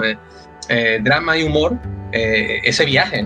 Y cuando llega ese hombre con el cuerno de unicornio de rinoceronte realmente, para ofrecérselo al rey, le dice que llega en 1490 y se encuentra en el puerto con un señor que se llama Cristóbal Colón, y le dice que Enrique IV ha muerto hace ya un par de años y que él va a iniciar un nuevo camino, un nuevo trayecto, y que el mundo ha cambiado, que el mundo va hacia la modernidad, y este hombre llega con un cuerno de rinoceronte para pulirlo, destrozarlo y dárselo al rey para ver si había manera de que la semilla sembrara. Así que imaginar lo que es eso, ¿no? Por eso ponemos lo mismo. También tiene ese punto de vista. Las reliquias han tenido una parte en el ámbito de la alquimia también, ¿no? En el ámbito de las colecciones privadas, porque hay un primo del propio Felipe II, que era Rodolfo II, otro personaje que también merecería 10 o 12 o 15 programas, que fue emperador del Sacro Imperio. Ese señor estaba obsesionado con la alquimia y se rodea de los grandes alquimistas que había en Europa, y su obsesión llegaba a unos niveles que no podéis ni imaginaros. Y ese amor por lo extraño, por lo oculto, aparece, por ejemplo, representado en las famosas pinturas de Archipoldo. No sé si conocéis esas pinturas renacentistas donde a partir de frutas compone caras, que las caras son el mismo. Y es ese juego que él hacía a su corte, ¿no? Cuando sacaba un cuadro de calabazas y de pepino y de tal, y le preguntaba quién estaba realmente escondido en esa naturaleza muerta, y era el mismo. Entonces Rodolfo II, en esas colecciones que tenía, pues las colecciones se componían de diferentes elementos. Entre ellos estaban las reliquias. Era un elemento de colección codiciado y que también marcaba un estatus social. Entonces, todo eso es fundamental para entenderlo, claro. También es que hemos hablado, me acuerdo con Marian, justamente de los expolios, como tú has dicho, de que se han encontrado en colecciones privadas, cosas que tú dices, eso no tiene que estar en una colección privada. Bueno, principalmente debería estar en un museo, es la frase. Debería estar en un museo. Exacto. Y principalmente porque desapareció de un museo y apareció en tu colección privada. Eso era peor. Pero, por ejemplo, Maribelona pone una cosa que me resulta muy interesante y dice: a Cristo lo clavaron con 3 clavos y, sin embargo, aparecen ¿cuántos clavos? ¿O cuántos trozos que forman la cruz? A mí me parece maravilloso cómo lo estamos desviando el tema, pero me encanta, que yo me he encantado. Os explico esto. Bueno, aquí la crucifixión es algo que hasta hace poco se sabía que era una forma de castigo. No se sabía que la crucifixión era la peor forma de castigo que tenían los romanos. Era humillante. Porque además la crucifixión no se basaba en que tú te colgaras y te morías, sino que eso podía durar días, semanas y meses. Claro. Y los animales corroñeros te comían. Lo primero los cuervos, lo primero que hacían es comerte la cuenca de los ojos. Y poco a poco te iban despedazando. Esto como Prometeo, ¿no? Un poco el concepto que había. La crucifixión era algo muy deprimente y algo muy duro. Bueno, ¿qué ocurre? Un poco para decir, esto puede pasar a todo el mundo que pase por delante, os portéis mal, podéis terminar aquí puesto. Eso a Espartaco dice que lo crucifican, ¿no? Y a Crixo, bueno, eso en esa idea que es verdad, que era una forma de castigo y de dar ejemplo, como bien dice Máximo, al pueblo. ¿Qué ocurre? Que no se tiene muy claro cómo era la crucifixión. Si era 2 clavos, uno en cada brazo, uno en cada mano y otro 2 en los pies, si eran uno que atravesaba ambos pies. Descubrimientos recientes de zonas de crucifixión que han descubierto los pies clavados en un trozo de madera, que forma parte evidentemente de la crucifixión, se ha podido demostrar que eran los 2 pies uno sobre otro. Era más práctico, era más cómodo y permitía algo muy curioso. Permitía aumentar la agonía del crucificado. Joder. Por tanto, ahí hay muchas visiones. Hay representaciones en el mundo del arte con respecto a Cristo, hay muchas, ¿no? Y además dependiendo del periodo histórico. Por ejemplo, el famoso Cristo de Velázquez, que tenemos en el Museo del Prado, tiene un pletín, ¿no? Eso es cierto que existía, y tiene 2 clavos en los pies. El pletín era óptimo, la famosa cruz de Caravaca. Esas superposiciones que tiene es por ese pletín. Ese pletín lo que hacía era aumentar el martirio, porque, ya os digo, el crucificado muere básicamente de asfixia, de agotamiento y de cansancio. Si tú tienes el pletín, puedes elevarte y volver a coger aire. Por tanto, lo que hace es que vivan más tiempo. Y por tanto, que sufran más. Que sufran más, claro. Entonces había una santa que era... La iconografía no quedaba clara. Hay una santa que se llama Santa Brígida. Quiero recordar que ella decía que tenía sueños y era capaz de viajar al momento de la crucifixión de Cristo.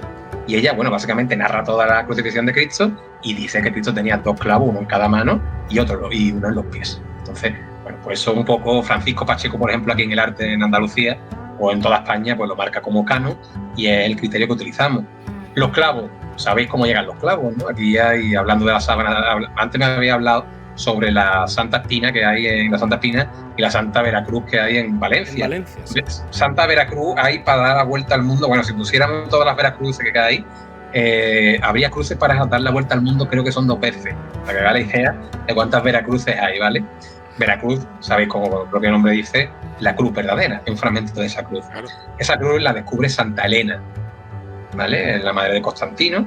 Y Santa Elena, pues, dice que en un sueño que tiene la necesidad de volver a encontrar donde Cristo fue crucificado. Se desplaza a Jerusalén y cuando llega, pues creo que fue Trajano, había mandado a construir un templo en la zona del Gólgota. Ya el Gólgota no era lo que era y había mandado a hacer un templo dedicado a la diosa Diana, quiero recordar. ¿Qué ocurre? Pues Santa Elena dice que no, que es allí, que debajo de ese templo está la cruz de Cristo. Finalmente consigue que se haga una obra de arqueología pura y dura, una excavación, y aparecen las 3 cruces intactas, las 3 cruces de Gesta, Dimas y Jesucristo. ¿Qué es lo que hace Santa Elena? ¿Cómo demuestra tú cuál es la auténtica? Es un dilema. Pues cogió a un enfermo que había, no sé si era tuberculoso, estaba ya al borde de la muerte, y le dijo, tiéndete en cada una de las cruces. Cuando se tendió en la de Gestas, que creo que era el malo, ¿no? Aquel ladrón, aquel enfermo se sintió peor, muy mal. Cuando se apoyó en la de San Dimas, se sintió igual, ni mejor ni peor. Pero cuando se tiende en la de Cristo, se levanta curado. Entonces, pues, Santa Elena dice, esta es la Santa Cruz. Y con ella encuentra el canal. Un puntual, digo, es un poquito ricitos de oro, ¿no? Bueno, pero en plan de... Con la cuenca de sopa y las camas, ¿no? Pero, pues sí, básicamente... Pero me venía a la coalición para decir como... para que tú veas que al final muchas veces las historias son muy parecidas unas a otras. O sea, me refiero, al final, lo que ha comentado de Brígida, ¿no? Era Brígida, ¿no? Sí, de terrible nombre, que por eso me he puesto malo, nada más. Sí, Santa Brígida como el cerro, ¿no, Manu? No te acuerdas tú Sí, del cerro. porque cada vez que decís algo de eso me vengo abajo. Que al final son historias, pero que tienen eso mismo, ¿no? Incluso va probando cruz en cruz hasta que la que buena es la que hace sentirse bien, ¿no? Hombre, el más beneficiado fue el enfermo, evidentemente. Se dio las gracias 30.000 veces. Ese hombre disfrutaría como un niño después de aquello, vamos. Bueno, pues Santa Elena, ¿qué hace? Que no solamente encuentra la cruz, sino también encuentra los clavos y también encuentra el tablón del INRI, ¿no? La famosa frase que da pie al propio Cristo. Pues dice que Santa Elena llevaba los clavos, llevaba 4 inicialmente, aparentemente, y dice que regresando de Jerusalén a Roma, hay un fuerte maremoto en el mar, parece que el barco va a hundirse, y ella lo que hace es que directamente uno de los clavos lo tira al mar. Entonces dice que en ese momento el mar se calma y queda totalmente tranquilo, ¿no? Por tanto, uno de los clavos se pierde ahí. Esa es una de las explicaciones en aquel momento que daban para decir que tenían 3 clavos. Bueno, volvemos a lo mismo, ¿no? Esto aparece en la leyenda dorada de Jacobo de la Vorágine. Bueno, son criterios y leyendas que cada uno le dé la visión que quiera, pero es uno de los puntos que marcaron un poco esas normativas que había, porque ten en cuenta que las representaciones artísticas que tenemos a nivel cristiano y tal, eso responde a unas leyes, y aquel que no respetaba esas leyes, esa imagen, nanay, eso no se permitía. Francisco Pacheco, el famoso suegro de Velázquez, era el que escribió un libro de cómo debían ser esas representaciones. Cómo debían pintarse los colores de la Virgen, cómo tenía que mostrarse a Cristo, cómo tenía que ser los santos. Todo ese tipo de cosas lo marcó Pacheco. Se distribuyó en la corte española, llegando a América, por supuesto, a Italia, y fueron los que marcaron también muchas veces los cánones. El canon artístico.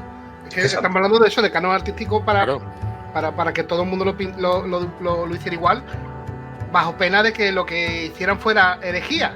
Entonces vamos a acordar que no es herejía y que es canónico, porque a lo mejor la Inquisición me lleva preso por haber dibujado la iglesia con la iglesia. Hay una cosa que has dicho en el chat, y creo me ha gustado mucho, ha dicho Mari Belona. Esto no es una pregunta, es un ruego. Este hombre tiene que volver. Me da pena cómo está pasando el tiempo. Son muy buenas historias que nos está contando. O sea, muchísimas gracias, de verdad. El público yo tengo una pregunta con tema del arte que yo no sé si a Manu y a Max le llama la atención, pero a mí me llama muchísimo. Justamente con muchísimos cuadros que tienen, que son cristianos o católicos y demás, había una serie de cosas que a la gente le hervía la sangre cada vez que lo veía. Muchas veces se representa una figura en los cielos, que supongo que tiene que ser por la presencia de Dios o lo que sea, pero generalmente se le pone con una versión como de un disco volador. No digo de qué, pero llega a una confusión que más de uno dice, en este cuadro antiguo se ha representado a un ovni, en este cuadro antiguo se ha representado un Sputnik, todavía me acuerdo de eso. Bueno, sí, Sputnik, bueno, hay un gran investigador, bueno, de este tipo de temas, ¿no? Que tiene un famoso libro también, que habla de una pintura de Rafael, que analiza eso, ¿no? El Sputnik, que aparece en una de las obras renacentistas más importantes que tenía Felipe II en su colección.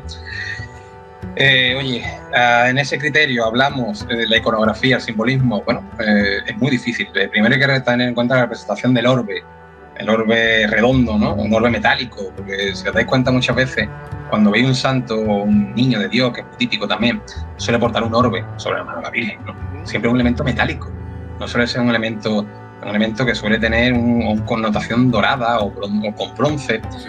Entonces, bueno, puede ser por ahí.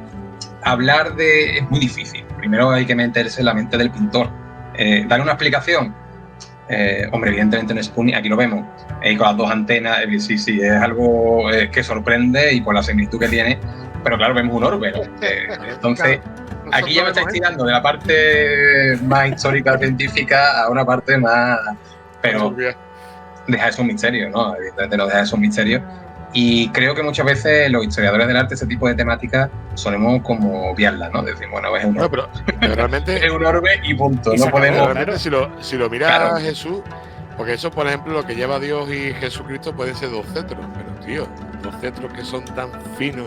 No, lo mejor de eso, no es que aunque parezcan 2 cetros, lo interesante es que los 2 cetros conectan con el orbe. No es que estén independientes, no es que estén en altura, sino es que se apoyan de forma directa en el orbe.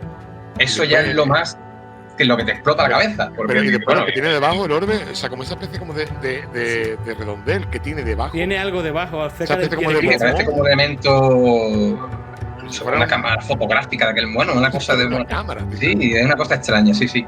Yo, sinceramente, ahí sí que ya no puedo dar mi opinión. Porque ahí se me supera, ¿eh? Ya ahí no. Con respecto a la iconografía cristiana, simplemente puedo decir eso, ¿no? Que lo que está representando aparentemente es el orbe divino, el orden del mundo. Pero muy difícil. ¿El sol y la luna puede ser? Puede ser. Podría ser el concepto de cómo sale el sol, pero también hay que partir de algo también muy importante. ¿En aquel momento la Tierra era redonda o no? Sí, hombre, desde... Bueno, claro. Cuando se estaba pintando, ¿eh? No, hombre, claro, porque se sabía desde la época griega. En la época griega. Bueno, en la época griega lo sabían ciertas personas, pero en aquel momento no era fácil decir que la Tierra era redonda, ¿eh? Todos los marineros sabían que la Tierra era redonda. Lo que pasa es que pensaban que era mucho más pequeña. Eso sí. O sea, me refiero, yo creo que este que pintó Rafael fue. Creo que esta no sé si es la de Rafael. Rafael tiene una muy parecida, pero creo que la de Rafael lo tiene en alto, este elemento.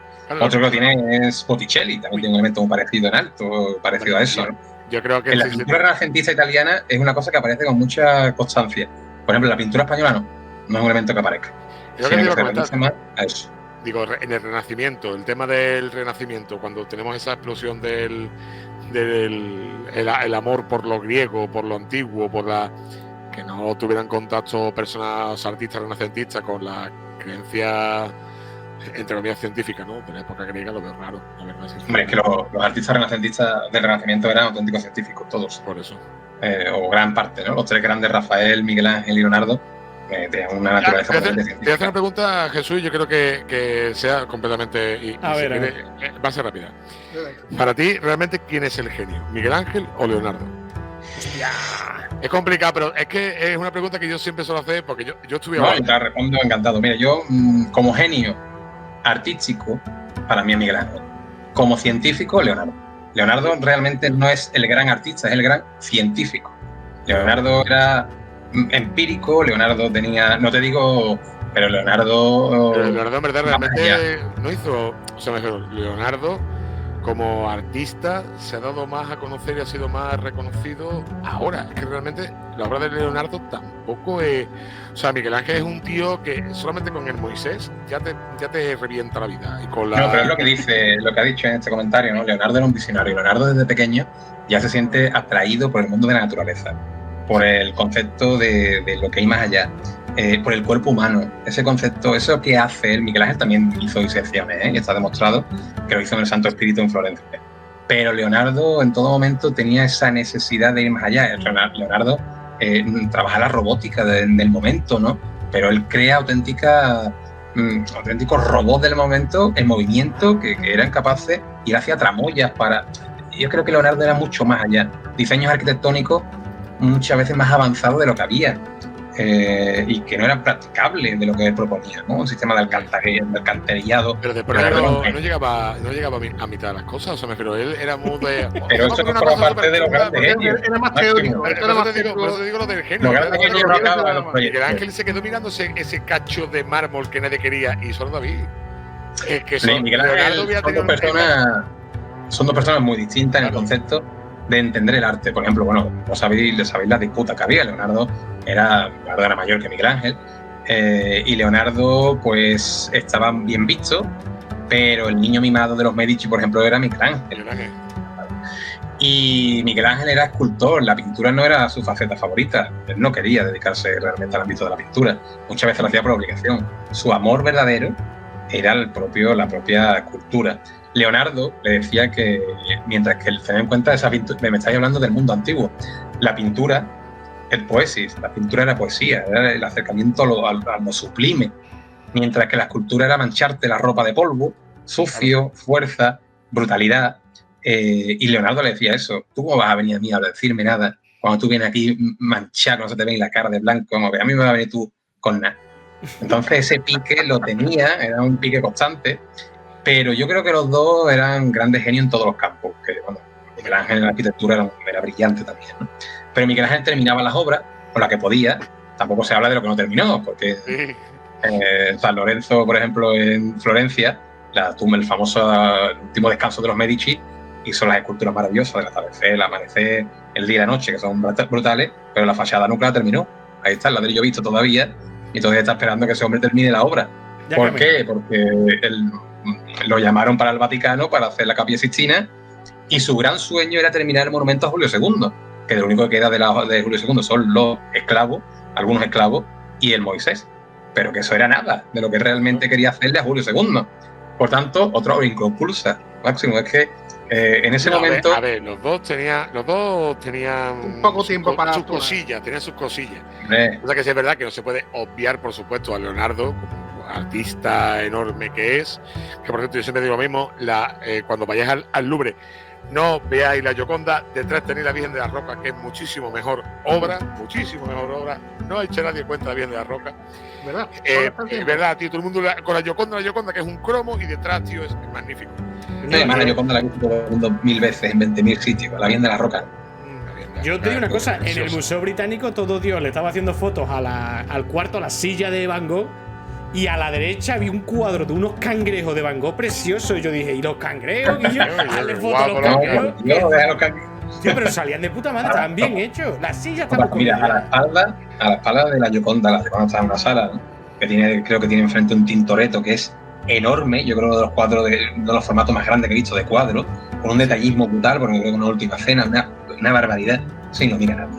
Pero es que en la sala contigua, por donde tú has entrado a ver la Gioconda, lo que tienes enfrente es Botticelli, Leonardo, Rafael, Mantegna, que son los grandes pintores de la nación, y nadie lo mira. Dice, pero no, la victoria de Samotracia en las escaleras y pasa todo el mundo por delante. Es verdad, es verdad. La gente va a hacer su selfie con... Es otra historia que también podríamos hablar de cómo está el criterio del arte actual. Sí, antes de saltar al siguiente tema que te quiero sacar, porque yo creo que es también un temazo, yo te quiero decir una cosa, a ver qué tú opinas. ¿Qué opinas de El Bosco? ¿Qué opinas de como yo digo, el cabeza? ¿Tú qué opinas de el cabeza? El Bosco, el gran pintor simbolista que había, ¿no? Esa transición del gótico final al renacimiento, donde el máximo forofo fue Felipe II.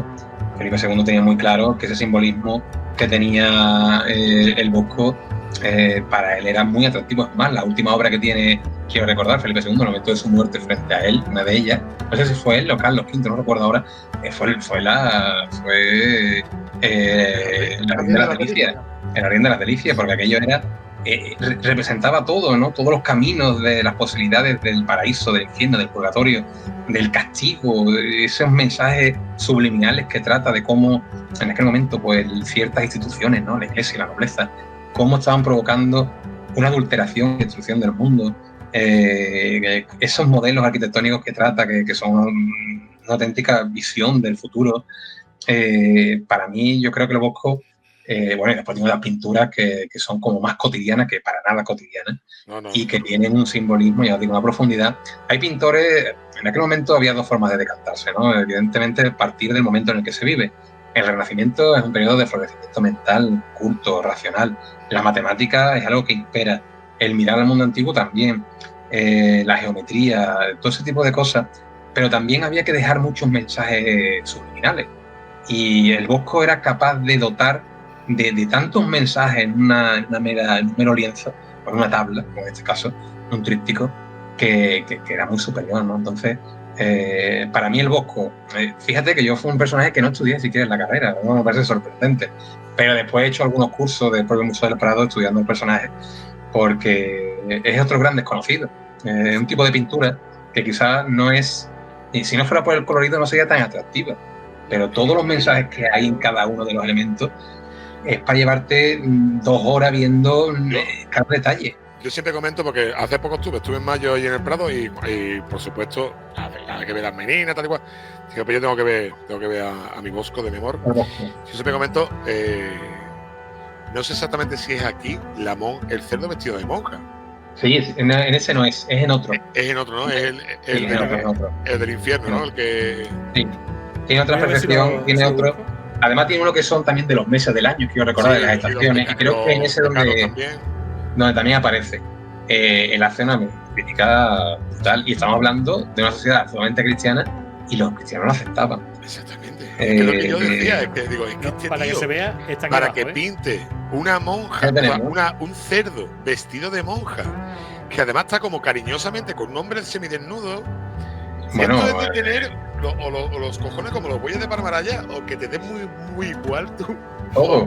Claro, no, pero que lo más curioso es que este cuadro estuviera frente a uno de los reyes más católicos que hemos tenido en la historia. Sí, y lo aceptara, porque él sabía, bueno, todo el mundo sabía lo que hacía. Teníamos un papado en el que Francisco Borja era Alejandro I, Francisco Borja fue una auténtica barbaridad. Su hijo, César Borgia, el que dirigía las tropas vaticanas, y una auténtica corrupción. Algunos dicen que el origen de la mafia, pero que eso era evidente. Y aquí se compraba todo, se vendía todo, las orgías eran el orden del día dentro de la curia, y eso no era un desconocimiento. Por tanto, cuando llega este tipo de cuadro, que lo que te busca es la reflexión, porque ese cuadro lo que te lleva es a reflexionar, a llegar a conclusiones que tú evidentemente sabes que es muy difícil tratarlo porque no se podía decir, ¿no? Pero esta es la realidad. La realidad es una monja que, bueno, cuántas monjas había que realmente no se dedicaban, que sabéis que se metían por obligación, pero que después los amantes entraban en las habitaciones y ahí vivían su vida loca. Y es que y la peste, el miedo que se tenía, también hay que partir de algo muy importante. Vivimos un mundo en el que el pecado divino es el protagonista. Cualquier mala acción, eso es lo que está representando el Bosco. Esas malas acciones que había en el mundo, esos abusos que había en todos los campos, a nivel aristocrático, a nivel noble, a nivel eclesiástico, estaba provocando que hubiese un mal en el mundo que era la peste. Ellos no le daban una explicación científica a la peste. La peste era un auténtico castigo divino por el mal uso que se estaba haciendo de los criterios que había en el mundo. Claro. Por eso el Concilio de Trento busca una renovación de todo ese tipo de aspectos y buscar que la gente abandone esas visiones. Santa Teresa, uno de los puntos fundamentales que hace es que ella ve que lo que está viviendo en los conventos es ridículo. Tú no te puedes meter a monja y meterte en una clausura y luego tener a una corte que te lleve los vestidos, que te cambie, que te haga de comer, que tú metas ahí a tus amantes cada vez que te dé la gana. Bueno, pero ¿esto qué es? Esto es una clausura. Tú no puedes tener debajo del hábito un corpiño. A ver, no. Esto no es que está ocurriendo. Y Santa Teresa cambia la orden carmelita y crea del orden Carmelo al orden Carmelo descalzo, de los calzados a los descalzos.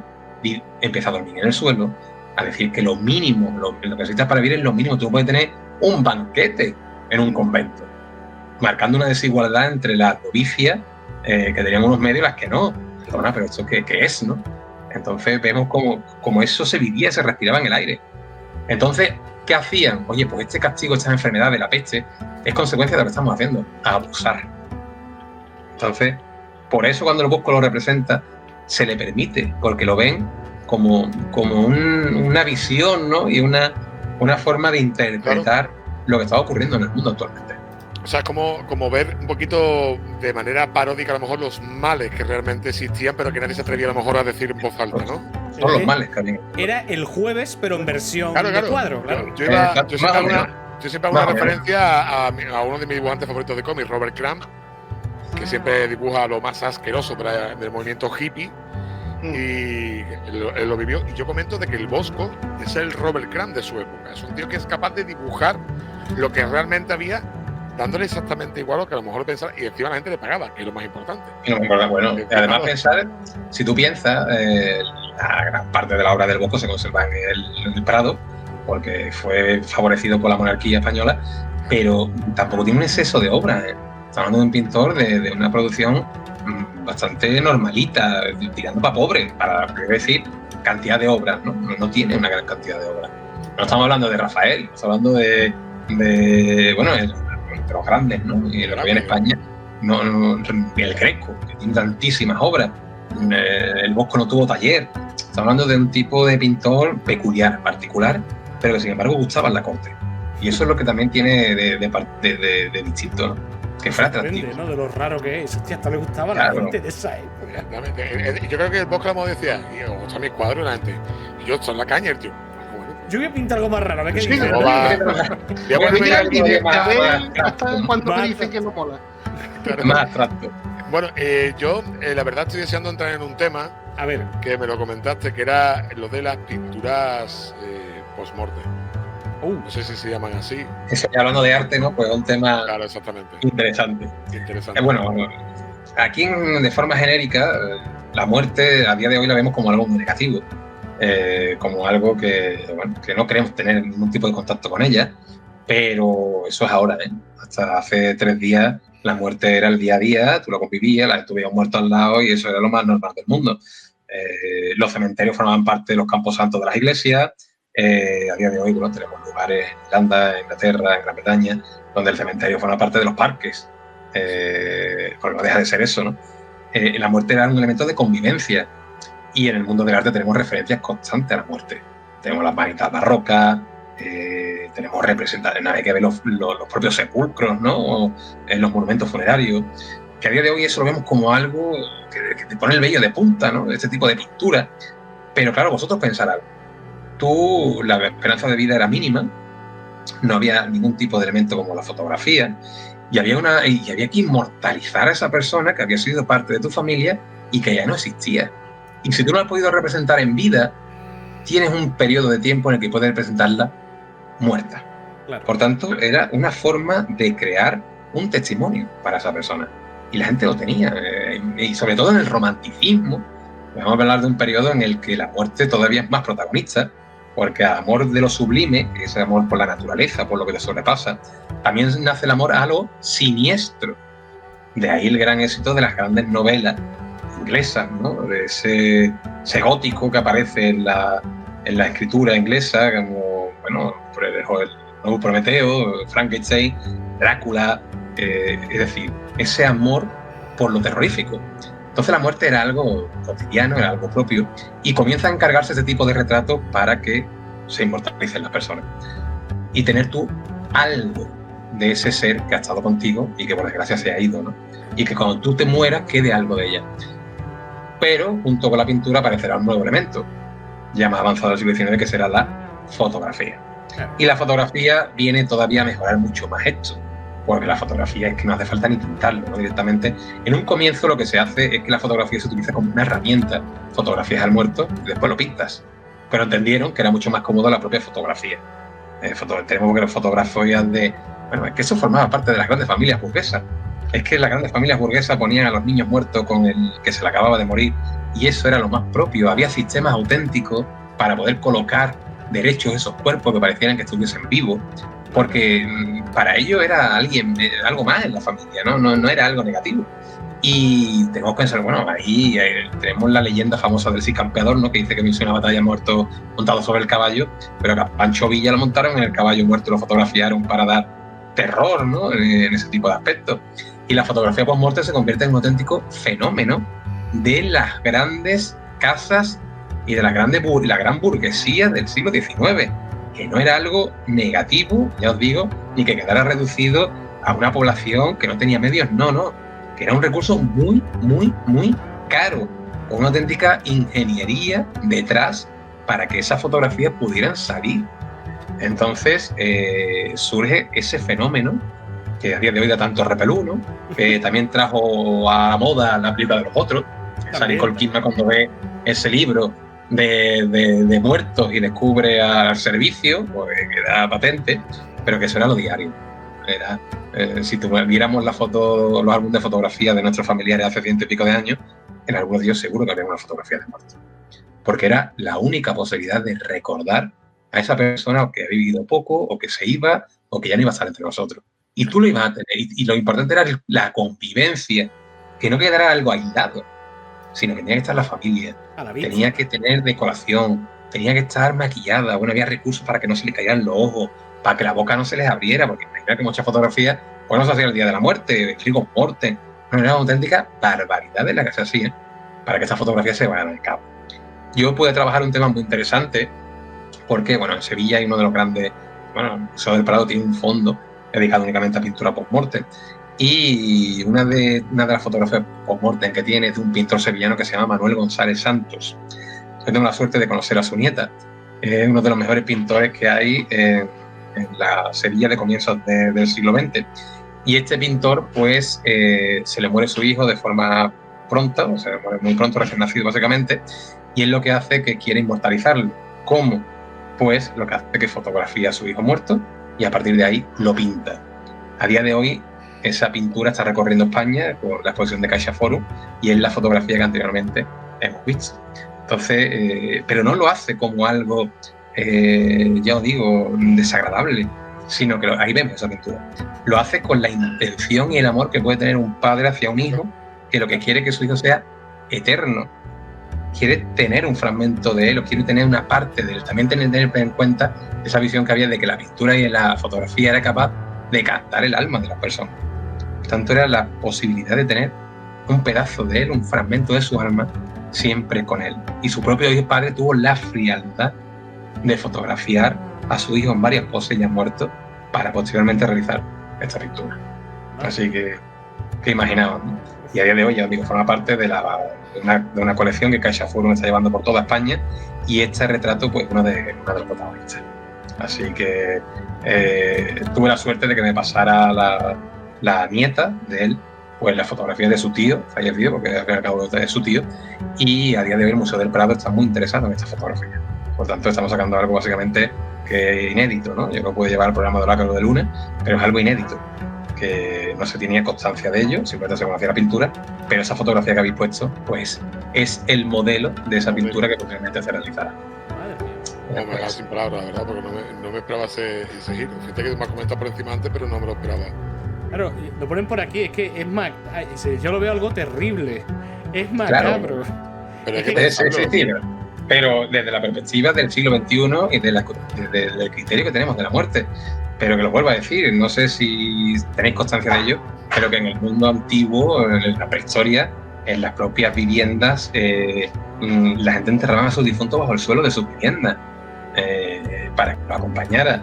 Esa visión que tenemos actualmente de las famosas máscaras funerarias era la posibilidad de tener algo, ¿no? Y poder hacer réplicas de esa cara que aparece ya en el propio mundo romano. En el mundo romano, esas festividades que tenían un busto de cada una de aquellas personas que faltaban y lo sacaban en procesión, colocaban delante de ellos comida, le colocaban por una auténtica fiesta lo que se vivía y es más o menos lo que estamos viendo.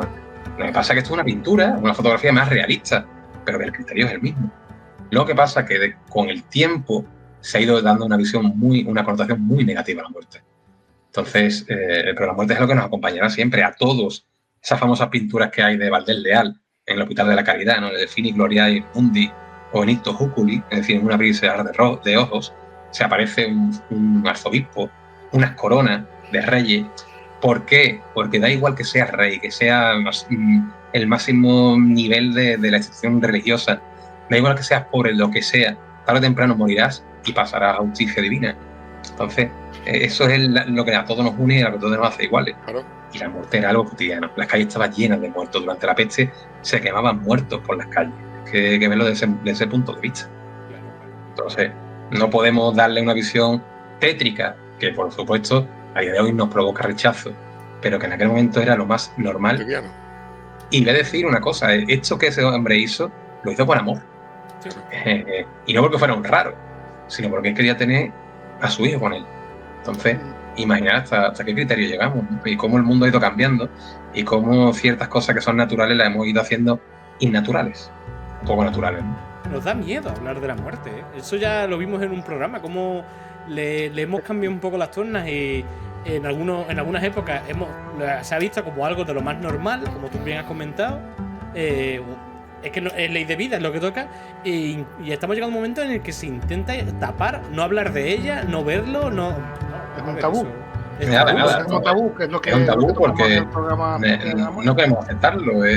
Ya os digo que la muerte es algo, estas pinturas, ¿no? Representan la muerte. Tenemos la pintura de muchísimos de toreros, de santos, de propio Cristo, ¿no? Hablamos de la muerte. Nosotros rezamos a un muerto en el ámbito cristiano, porque es un muerto en una cruz. Aparte que es su muerte, ¿no? Es la que hace que nos salvemos. Claro, es la propia naturalización de la muerte y era algo propio, ¿no? Entonces, a día de hoy, simplemente creo que quitamos peso a ciertos aspectos y queremos negar lo que no se puede negar. La muerte nos llegará a todos y el separarla de lo que somos simplemente lo que hace es tenerle un miedo que no se le debe tener, desde mi perspectiva. Aquí dan un apoyo de un cuadro, ¿no? El entierro del conde de Orgaz. Bueno, está maravilloso del Greco, ¿no? Es un cuadro simbólico, profundo, ahí hay una simbología tremenda, cómo esconde las críticas, porque no sé si sabéis que Felipe II rechazó al Greco, le asqueaba la pintura del Greco. Sin embargo, el Greco posteriormente comenzará a tener esa fama en Toledo, realizar gran parte de su producción, y en sus cuadros escondía también muchísimos mensajes, intentando ganarse el favor del rey, la serpiente, ¿no? También como ese elemento de eternidad. Hay una interpretación que hace del Laoconte, del famoso Laoconte, con el Toledo de fondo, donde todos son mensajes subliminales. Bueno, el entierro que no es conde Orgaz, es el entierro del señor de Orgaz, porque en aquel momento todavía no era conde. Eso es algo que se explica cuando visitas a Toledo, creo que en la iglesia de Santo Tomé está la pintura, y te lo explican, ¿no? No es conde, es señor de Orgaz, pero es una auténtica pasada. Y la muerte es algo propio, que os digo, que no podemos desnaturalizarlo, tenemos que naturalizarlo. Ellos lo hacían, nosotros pues deberíamos intentar hacerlo. Ahí lo tenemos, esa pintura. Es un temazo, y el tema de la imagen. Bueno, ahí está el entierro, la imagen. El entierro del señor. Si tuviéramos que hablar de iconografía, bueno, la iconografía es algo riquísimo. Eso sí que sería para también muchísimos programas de lo que representan los atributos de los santos, porque es que esconden tantas cosas que no podéis ni imaginar. Yo hice un trabajo para la carrera donde hablaba de cómo la pintura barroca esconde referencias a la alquimia, referencias a los propios atributos de los santos, las flores que llevan, lo que representan esas flores y por qué llevan esas flores. Y es una auténtica barbaridad, es que eso no tiene fin, es magnífico, ¿no? Yo me apasiona, es un tema que a mí la iconografía me encanta porque guarda ese simbolismo. Yo creo que la parte misteriosa de la historia del arte, por ejemplo, en la que tú puedes escribir y tratar sin que en el ámbito más científico te miren raro, ¿no? Pero es que esconde muchas cosas. Es como enseñar Sputnik, pero es que eso es lo de de menos o lo demás, ¿no? Pero que la anécdota, tanto, ¿no? Claro, la anécdota. Claro. Pero hay tanto que se podría hablar, tanto que se podría analizar. Por ejemplo, un cuadro de Velázquez que me encantó el enfoque simbólico que tiene es El Aguador. De Sevilla. El cuadro del Aguador, que es el traspaso del maestro al aprendiz. Bueno, es que la explicación es un poco larga, pero hay que tener el cuadro delante y que ver los simbolismos que incluyó Velázquez en ese cuadro, y es espectacular. Que de hecho podemos programar cuando queráis, compañeros, un día para que Jesús venga de nuevo a hablarnos sobre el simbolismo en el arte. Encantado, cuando él quiera viene, vamos. Muchos monográficos. Es que yo no quería por la cantidad de horas que hay. Yo no quería decir el cuadro de la última cena porque me daba miedo. Mira. Bueno, la última cena. Bueno, la última cena y la última cena es para analizarla bien y hablar de lo que hay, ¿eh? Porque hay mucho más. Incluso hay una copia dicen que es del propio Leonardo de la última cena en Bélgica, pero bueno, eso ya es otra historia, ya la contaremos. Ya la contaremos porque es largo de contar. Pero que la última cena, pues evidentemente esconde muchísimo, pero vamos a alejarnos de Dan Brown. Bueno, sí, no. Por favor. Lo ha comentado Manu, el cuadro de Velázquez, precioso como el suelo, coña. No, y bueno, Velázquez. Y otro gran pintor simbolista. Un gran pintor simbolista y que es tremendo, Francisco Goya. Francisco de Goya. Esas pinturas negras esconden tanto, pero es que todo, ¿no? Goya en sí es un misterio, y después todo lo que tiene, esa pérdida de la cabeza, ¿no? Que cuando roban en el cuerpo le roban la cabeza, no sabéis eso. Él muere en Burdeos, abren su caja y lo que se llevan es la cabeza únicamente, y dejan el cuerpo allí. Ahí hablan ya de masonería, bueno, auténticas barbaridades, ¿no? Pero que Goya para hacer otro programa, porque Goya, esas pinturas negras, esa casa del sordo, la esquina del sordo es para tratarla, bueno, paso a paso y ver qué puede representar cada una de esas pinturas. Pues te tomamos la palabra porque nos están diciendo ya por el. Se volvió a traer Jesús, que da muy gusto escucharlo. Muchas gracias, yo encantado, de verdad, me tenía a vuestra disposición, evidentemente. Vamos a ir terminando realmente porque aunque hemos tenido este problemilla, pero antes de terminar, yo te quiero hacer una pregunta que suelo hacerle a la gente y si quieres contesto, si no. A ver. Vale,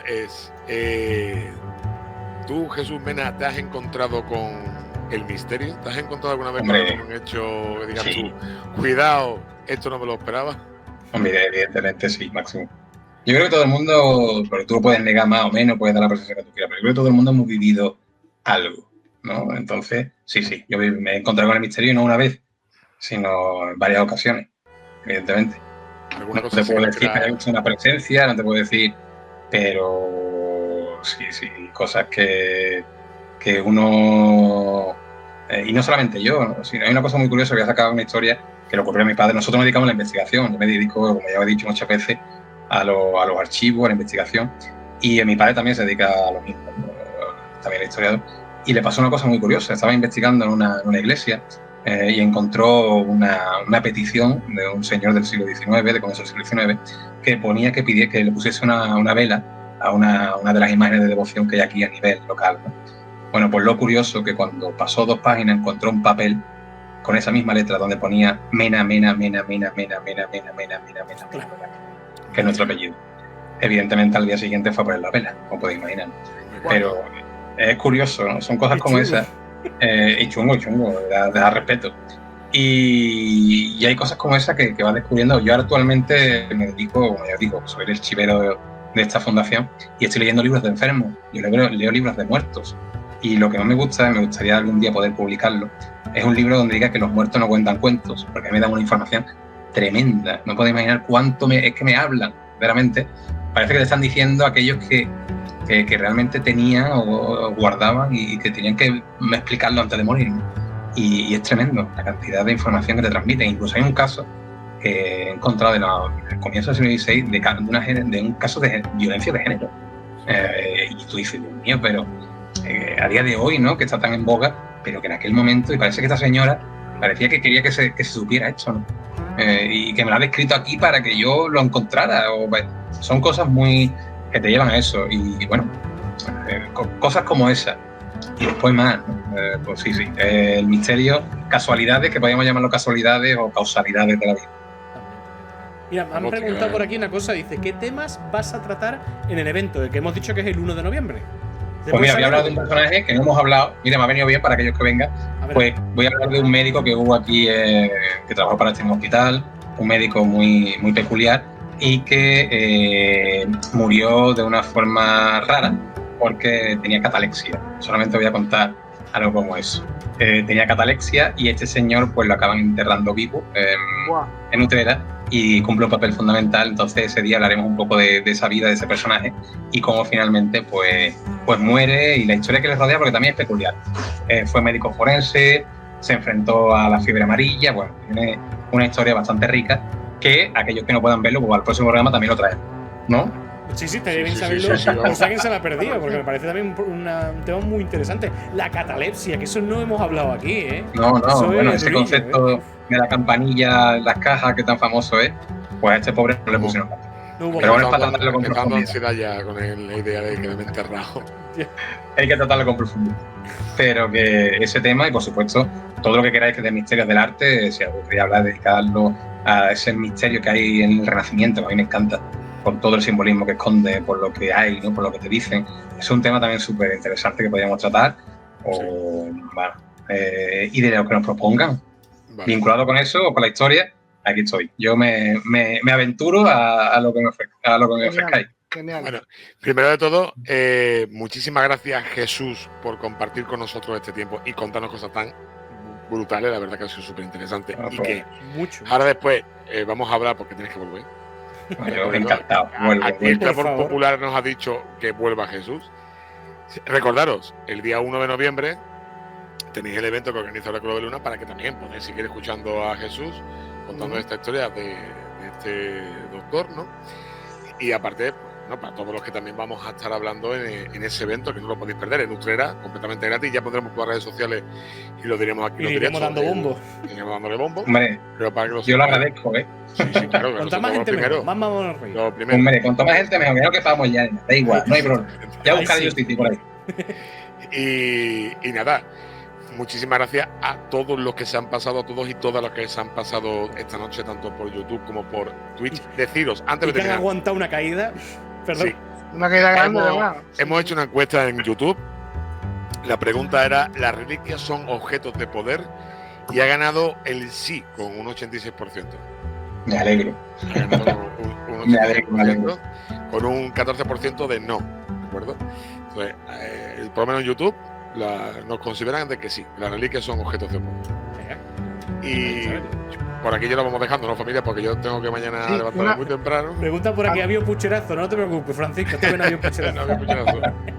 Antes de terminar, quería comentar una cosita que lo comentamos ayer o el otro día. Que tenemos un compañero y amigo que ha tenido un pequeño percance. ¿Cierto? Que es nuestro amigo José Manuel García Manuel. Bautista, que ha tenido un pequeño percance. Un abrazo muy grande desde aquí. Un abrazo. Y una pronta recuperación, porque el día 30 de octubre, en la Feria del Libro de Sevilla, vamos a tener una charla, si todo va bien, que yo creo que sí, espero que sí, para que vayáis apuntando.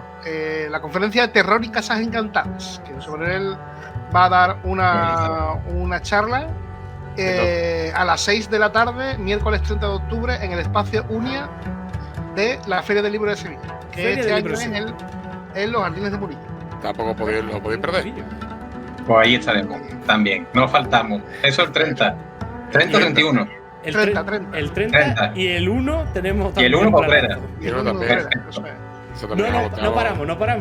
No paramos, esto es así. Vamos No paramos, hay que parar, gente, no hay que parar. A todo el mundo, Bueno, muchísimas gracias a todos los que han pasado, como siempre hemos dicho, Francisco, Maribrona, Nono, Conchi, a Teodosio, a todo el mundo lo que está pasando por aquí, a Marchena, a María, a todos ellos, un beso, un abrazo, y a los que nos están viendo en diferido, pues nada, como siempre decimos, que lo disfrutéis, que tenemos ahí muchos vídeos en Spotify, en YouTube, que si los clics, que si los shorts, ponerse pudo, coño, ponerse a verlo, que por eso está, que hay que verlo, a JM, que está también por aquí despidiéndose, hasta la próxima. Muchísimas gracias a todos ellos, muchísimas gracias y Jesús. Para mí un placer. No te cortes la llamada, que tengo que hablar contigo. Venga. Hay que completar ya para que vuelvas. Si no, se me escapan los invitados. Venga, me parece bien. Pues nada. Que un placer y de verdad que muchas gracias a todos los que han estado, los oyentes, los espectadores, a todos los que nos han visto. Y nada, que volveremos con más temas. Lo prometo aquí. Pues nada. Un beso muy grande a todos. Hasta luego. Os queremos. Hasta luego. Hasta luego.